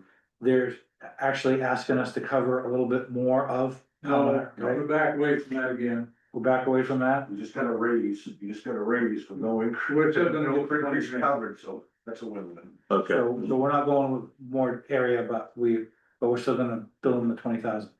All right, so I'm just gonna put it out there. The 20,000 is basically what I would consider a retainer. It's like we're saying that, you know, if there's a fire in certain areas of, because that's split between what, Newport, is it split between Newport and. Let's see. Newport, Heartland. Newport, yes. Okay, so we have a piece of that. Mhm. And the 20,000 is basically call us, we show up. And that's it. I mean, like as many times as there happens to be. Now, It could what be I, 0 or it could be 100. it could be 0 calls or it could be 100 calls, whatever. What I'm used to. And what I've seen happen in a lot of places is that you have a number like this saying that we'll answer, you know, we'll come. But then charge for every time you go for the number of people and the number of hours that you're there. So if you got 2 guys, 1 truck for an hour. You charge for the truck, you charge for the people, for the call. If you're there for, you know, a structure fire for 6 hours, that's a big bill. So you get paid by the call.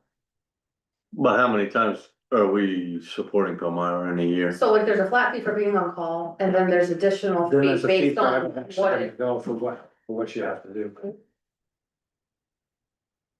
We ran 21 calls last year. For Palmyra, And are any other towns doing this? it's a lot.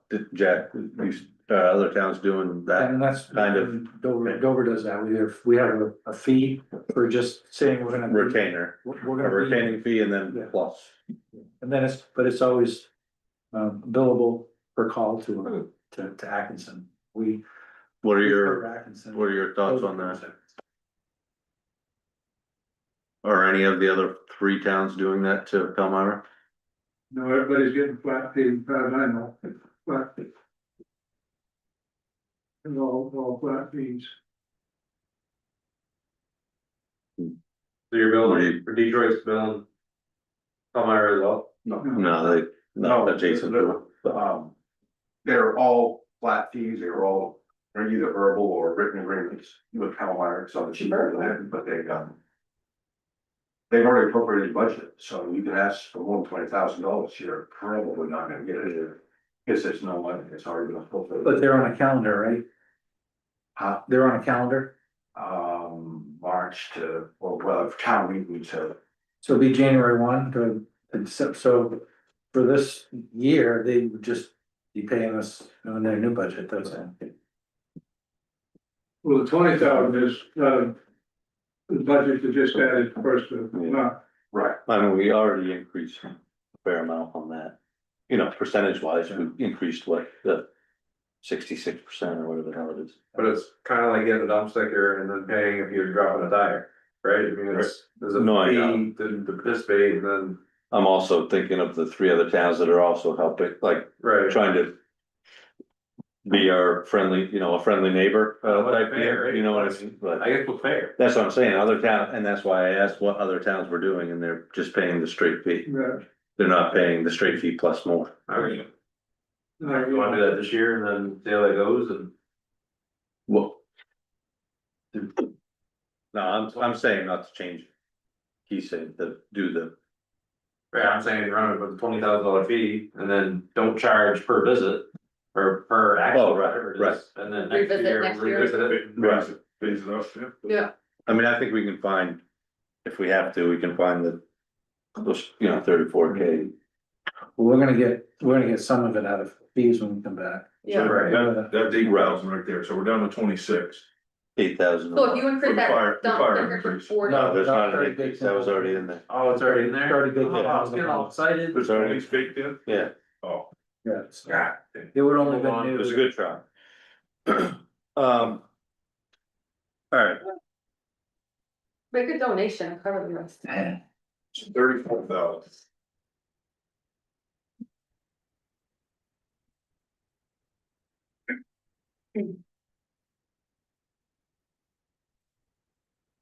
Donnie, right off the top of your head, what do you think the fees that we just talked about would take out of that 34? Talking, I think if you, Well, you did a dump sticker, you did a dump sticker increase and you did what, you just those things that we talked about, whether it be 35 grand. Or 35 something. see, I'm not so ready to jump on that because With the 15.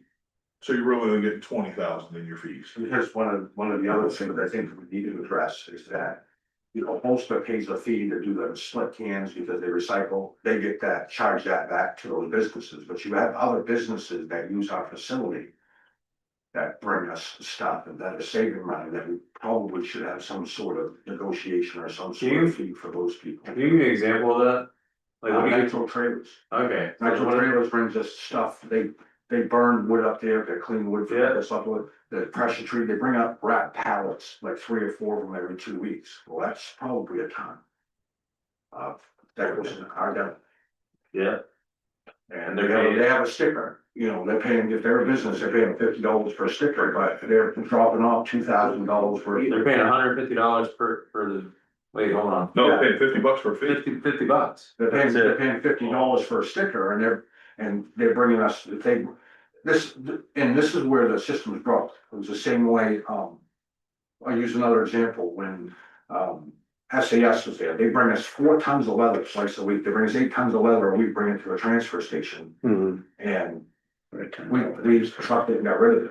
And they were bringing us, well, they pay taxes, well, yeah, but we're paying $50,000 a year in solid waste on one business. should we, Right, so we definitely wanna be business friendly. We but- wanna be. I was just gonna say, We don't wanna charge them more than what it costs us, but we probably ought to have something. but do it, Right, being business. Is being business friendly, I mean, hard on the residents, usually, someone's paying taxes. you know what I'm saying, like, yeah, I mean, But again, a business. I'm kinda surprised, like, Comes out the back, it's probably operating. why do we accept the large businesses using the transfer station? I'm actually surprised that, Walpole's the same way. I'm surprised it didn't have. those- Like, remember, like, obviously, when Bolster was picking up all the stuff in industrial park and hauling it to, like, Yeah, that's like some, but. that'd be like us accepting, well, maybe Chimbro uses our facility, but imagine that, like, I mean, they bring us like rechargeable batteries, they bring Sure. some stuff, but they don't. I mean, I'm not- they don't abuse it, it's not like they bring. it's one of those, like, I don't wanna be, anti-business, but at the same time, it's like, that's a lot of freaking work for Well, really a residential. they brought, side. I mean, both used to bring us 2 tons of waste from GP. Right. 2 tons a day. So I'll ask, like, do we wanna be accepting, So this is why, to look that over here, though, like if you say. or Tax bill at least, go up a nickel, but. To compensate, we did have to go up on dump stickers for commercial use. hmm, I mean, I can. oh, commercial use, yeah, yeah, Easily justify that, right? yeah, Yeah, so, yeah. When you're adjusting the fee schedule, the residential and the commercial need to be, Yes. Yeah, and you need to probably do some research of surrounding towns to get a rough idea, not just. something fit there. No, we were kind of shooting numbers out there at random, Yeah, but, I mean, you figure yeah. half a truckload is, our truckloads, how much debris comes in on a truckload? If somebody's bringing in demo, Well, just Well, I say- mean, a 4.5 by 8 foot bag, probably 500 pounds. Oh, easy. so to Easy. get rid Depends on what it of, is. our fee to get rid of that's $30. 25, $30. Right, So why wouldn't we're not looking to make money, we're No, looking to right. cover our costs, Cover right? costs. Cover costs. so that rolls That's in, the fee, not including the labor it takes to handle it, maneuver it. Yeah. Exactly, that's why I said $50, because I thought we were. Right. so pretty much gonna break the even. point of that whole thing is. In the next 2 weeks, when you adjust these two things, the 34,000 is. Vaporize. is gonna be gone. I think, I mean, I just got 15,000, I was like super conservative on the things that I. And that was on the residential side, Mhm. right, and then there's commercial, which will probably be double that. Was that 15 going to $50 dump stickers? No, I did say we got a $40 dump stickers with a $10 increase on 1,000 stickers, so not all 1,500. I say we took 100 tires at $10 a tire. I say we took 25 loads of shingles at $50. And 100 truckloads of brush at 25. That all came out to 15,000, but that was super low. And that's a residential side, and then Residential. commercial side, you could see that be double, and there's One and a 45 half grand. times, even if you don't wanna, Right. wanna be friendly, just go Sure, 1.5 times. but we're damn near zero. How With many, how many tires do you think we get in a year? Cause I just put in 100. Residential, you must be. Tons of tires. We'll say, I just saw a bill for $1,300 from UPS right here. So The you only figure thing is, this, we have to have a way it to says 40 visually tires. to a ton. capture this Right. money at the dump. But I'm Yeah. sure Jack has a master plan. There's, yeah, I can go sit down there and sweat cards for a little bit. And that means our. Close it down now. Because we take. By your rest tires easy, from the bottom. I'll take care of your tires. Yes, well, seeing this cost, there's another commercial fee, right? right, that's what. Taking the tires They from do Barney, pay a it's at fee. 40,000. Right, they do pay taxes. I understand, I get it, But but, again, you bring that fee up and that's gonna, they're paying for what they use. right. But me bringing, 2 bags every 2 weeks is paying for the 40 I mean, I think at the end of the day, tons of tires. what you're gonna see is a big reduction in people bringing tires there, I would assume, because Right. it's $5 to get it when you get the tires changed. Instead, I'll save that and take it home and I'll take it to Pittsfield, throw it away for 80 a year for free. Yeah, there's a lot of places. We might not realize some of the money, but we're gonna realize the savings on the That's right. expense side. That's right. So it's gonna be a net somewhere. And in reality, to your guys' point, there'll be an increase in. Littering on the side of the road, because, the hell with that, I don't want the tires, so they throw it out, and I'm not gonna pay $8 at the trip. I remember the year. But we have a police department that can Used to be refrigerators and. check that out. Walk and drive, but now they get 6 cents a pound for the tin, they cleaned up every pit, every piece of metal. Anything that's metal that shines, they're taking in for scrap, so. Mm. So just because, and I'm gonna try to kind of condense this down to, because I've got to kind of produce another version of the budget, probably before. You don't have it all figured out. Before, well, I actually, I'm trying to keep up with my writing here, but I've got some big notes for you. before we actually come up with this, I'm seeing that we're going for 34,000. And we're gonna do it on both sides of the budget, we're gonna do it on less demo cost. And we're gonna do it on more revenue. So do we think that if we're gonna get $10,000 less demo cost, that's 24,000, can we get $24,000 in additional revenue if we can get a quote easy 15 with what we just talked about, plus another 10 on the commercial side? Yeah. I think that's 35,000, so I guess, let's not break. If you're increasing residential 15, commercial better go up more than 10. Well, It's fine. No, We can make the whole thing just. No, I know. 35. but I think if you look at loads of commercial compared to loads of residential. Hmm. You don't have No, I- 1,500 commercial stickers, right? You've got. No, I know. I follow you. Yeah. I follow. So what I can do to zero out the 34,000 is I'll just show it I'll show 10,000 on the expense side, demo reduction. Yep. And then I'll show 24, 15 though.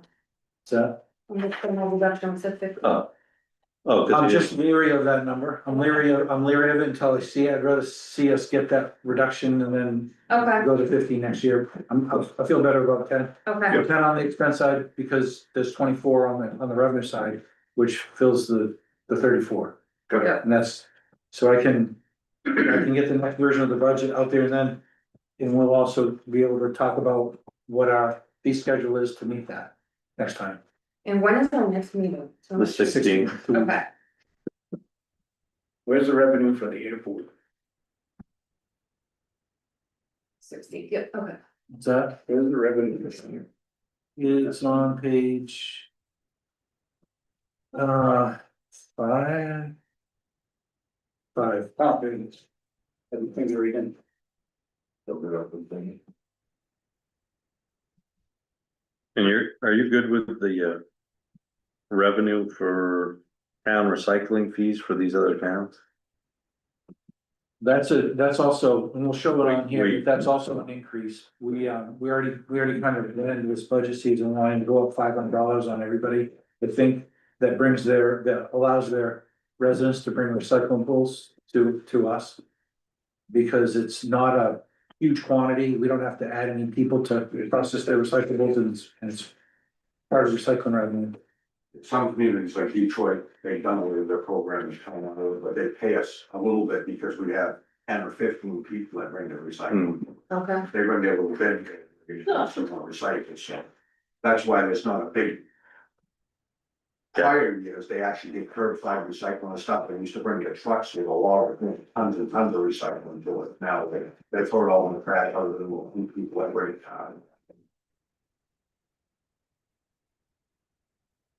Did you talk to, Caleb down to the airport about fee schedule for the hangars and stuff? Is that, we kind of went through that like a year or two ago. So, Yeah. So I'm guessing those if aren't. we're jumping on trash and all that, how many residents can go down and get on an airplane?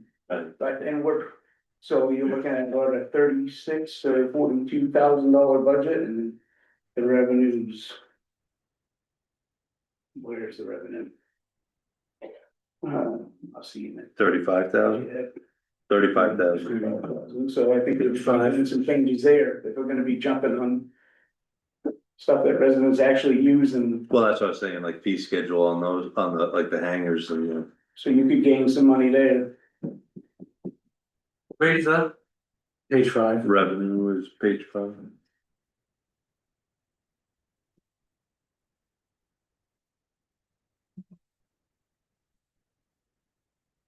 But I guess you'd have to look at their, Yeah, I Versus have to, dollars. that's a little trickier. I know, because because it's like, that's a contract thing. they're like, They have there's 40-year leases. Yeah, 40-year leases. well, there was a couple of them that had 40-year, but like the newer one shouldn't have a 40-year lease on the new hangar that we just did. No, the land ones, the ones where we're leasing the land. Yeah. Because we don't own the building, so we give them long leases. I knew there was a couple there that had ridiculous. Are we making anything Oh, with these houses? what's that? We don't. No, you made so, I would do long-term leases, I would just do it with an escalator. Well, someone, Yeah. like years ago, and. I would say anything new, I wouldn't shy away from long-term lease, so if somebody wanted to commit to us for a long period of time. then No, those- we always had the stipulation in there to change it, though. I know when we did the new hangar, we had that specific. 5% a year. So we didn't have 40-year leases that were like paying. No. Yeah. So there's a difference of like $7,000 between revenue and expense. I mean, it's. But that's $7,000 that are. No, I know. No, They're not- no, I They're not going to agree. use it in the airport. I use them. No, I know. Yeah. No, it's a good point. I'm just saying that's the dollar amount. I don't know. How do you square that up though? Like, how do you generate more revenue there? If it's under a 40-year lease or whatever it is? Is there any? Also, they're not all 40-year leases. They're No. vehicles. I think, And we had written in for the last ones that we did, to be able to change the leases. You know, with notification.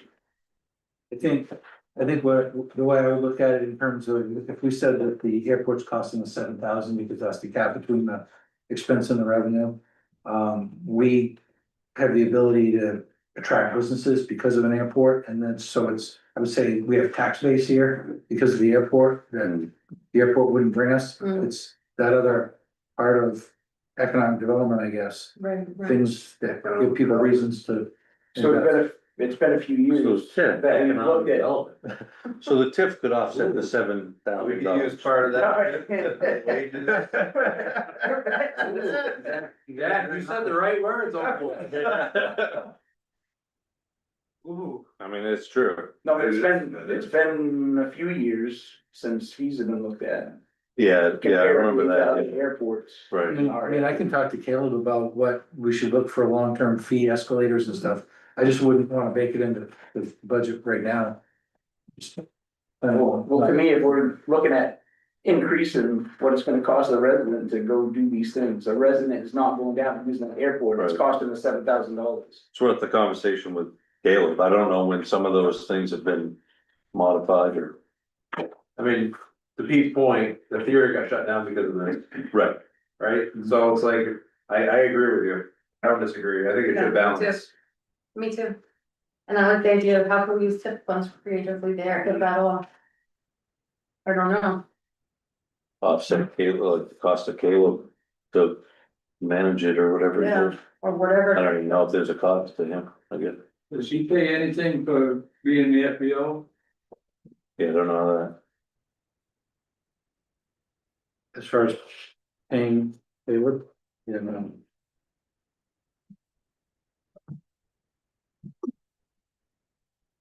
On page 38 is the airport. Thank you. Yeah, that's, I was getting there one page at a time. Well, I wasn't sure where you're going. It took me a minute and I was like, oh, I think I know where. So yeah, I mean, I did meetings at 6 o'clock. Yeah, I mean, yeah, you're welcome. fortunately, we don't have to pay for the airport manager. Right, yeah. And the biggest expense is snow removal and mowing. Well, I was gonna say, could we consider the maintenance of it, economic development? Not out of the solar TIF fund. And you can, like I said, you can structure TIFs for, you know, for different things. If we're paying to play, we're paying to play. And residents aren't using the airport. Right, so how do we get this? How do you You're cover probably that not gonna right find now? it on the. I don't know, I'm expense just- side, I was just throwing that out. Probably a pretty hard number. I don't know how we get there. That's. I mean. Well, it's a question for Caleb. Right. Yeah. Of his fee structure. I don't know how Yeah. many. Yeah, I don't, Right, I don't know. it's a good question in the next Should 2 weeks. ask him, is there any way to get that closer? That would be I helpful. know he has, that, he obviously has that stuff, so. Yeah, I don't know, and to your point, if you're in the middle of a 40-year lease, there's not much we're gonna do about it. No. But, There's some things you can't do about it. right, and, But like maintenance for plowing, okay, is that shared between? I mean, that's costing money, it's not, right, I'm not driving on the airport, Right, that should be shared. and when you are, People you're that on your use the snowmobile, airport. so and you isn't want the there, snow. wasn't there I something? don't know where it comes from, I'm just saying, that he's looking at it. Just So do some we, sharing on that. so for plowing, we used to have a guy that just basically worked for Caleb and we paid out of this budget. Mhm. You know, it was basically, I think, a Curtis Air employee. That guy retired, and then what we did is we took one of our guys and basically put his priority to be the airport. Yeah. And we paid out of that that plowing budget, we paid, remember we had two things going on. We had Matt French going on the runway and doing the runway, and then our guy was going over, getting in the loader and doing everything else. And we paid for both of those out of the Revenue. the budget there, that line, so. But that was less person available to plow for public works. Right. So that kind of squeezed them a little bit as far as getting out and, you know, getting some of the parking lots done and stuff, but. You know, we made it work, but that person's got done for us, and so it will be we're back to the conversation with Caleb about how are we gonna. You know, get the plowing taken care of, is it gonna be somebody that we hire and then, you know, put over there when. And the airport needs to be plowed, or is it somebody he hires? Good. I mean, I think 34, you adjust the fee schedules at the dump. You look into the airport fee schedules and whatever potential revenue he could increase or adjust to offset the 7, if possible. Mm-hmm. And then See where we land. see where we land, and if we need to make more adjustments Mhm. at the public hearing, we can, and maybe residents will come in and tell us what they think. Oh, well, that's good. Oh, it will, but well after the public. hearing. But all the work is Yeah, done. they will, Not till it's actually. yeah, exactly, yeah. I know she didn't say anything about the library this time. I thought the budget looked great. He was trying to find places to add, I heard. Yeah, I like that they moved that revenue, that reserve from theater to library. I thought it was a great idea. Fully support. Fully Yeah. I could have filled this place if I'd gone that route. So we had a net zero? We're never. We mostly will be. I don't think everyone's gonna clap, but I'm gonna clap. I want. I'm just mad. I'm just mad. Me too. Oh, You roughly know everything we went through. I'll recap it. Yeah, no, I mean, you don't have to right now, I'm just. Oh, but- Yeah, no, I see it. I feel like me trying to Yes. reword that I word. think it's too. And I guess in the next. At some point, it would be good to have the town attorney look at that TIF. Just For education. understand it really and make sure we're doing everything kosher, but. Yeah. Look for a motion to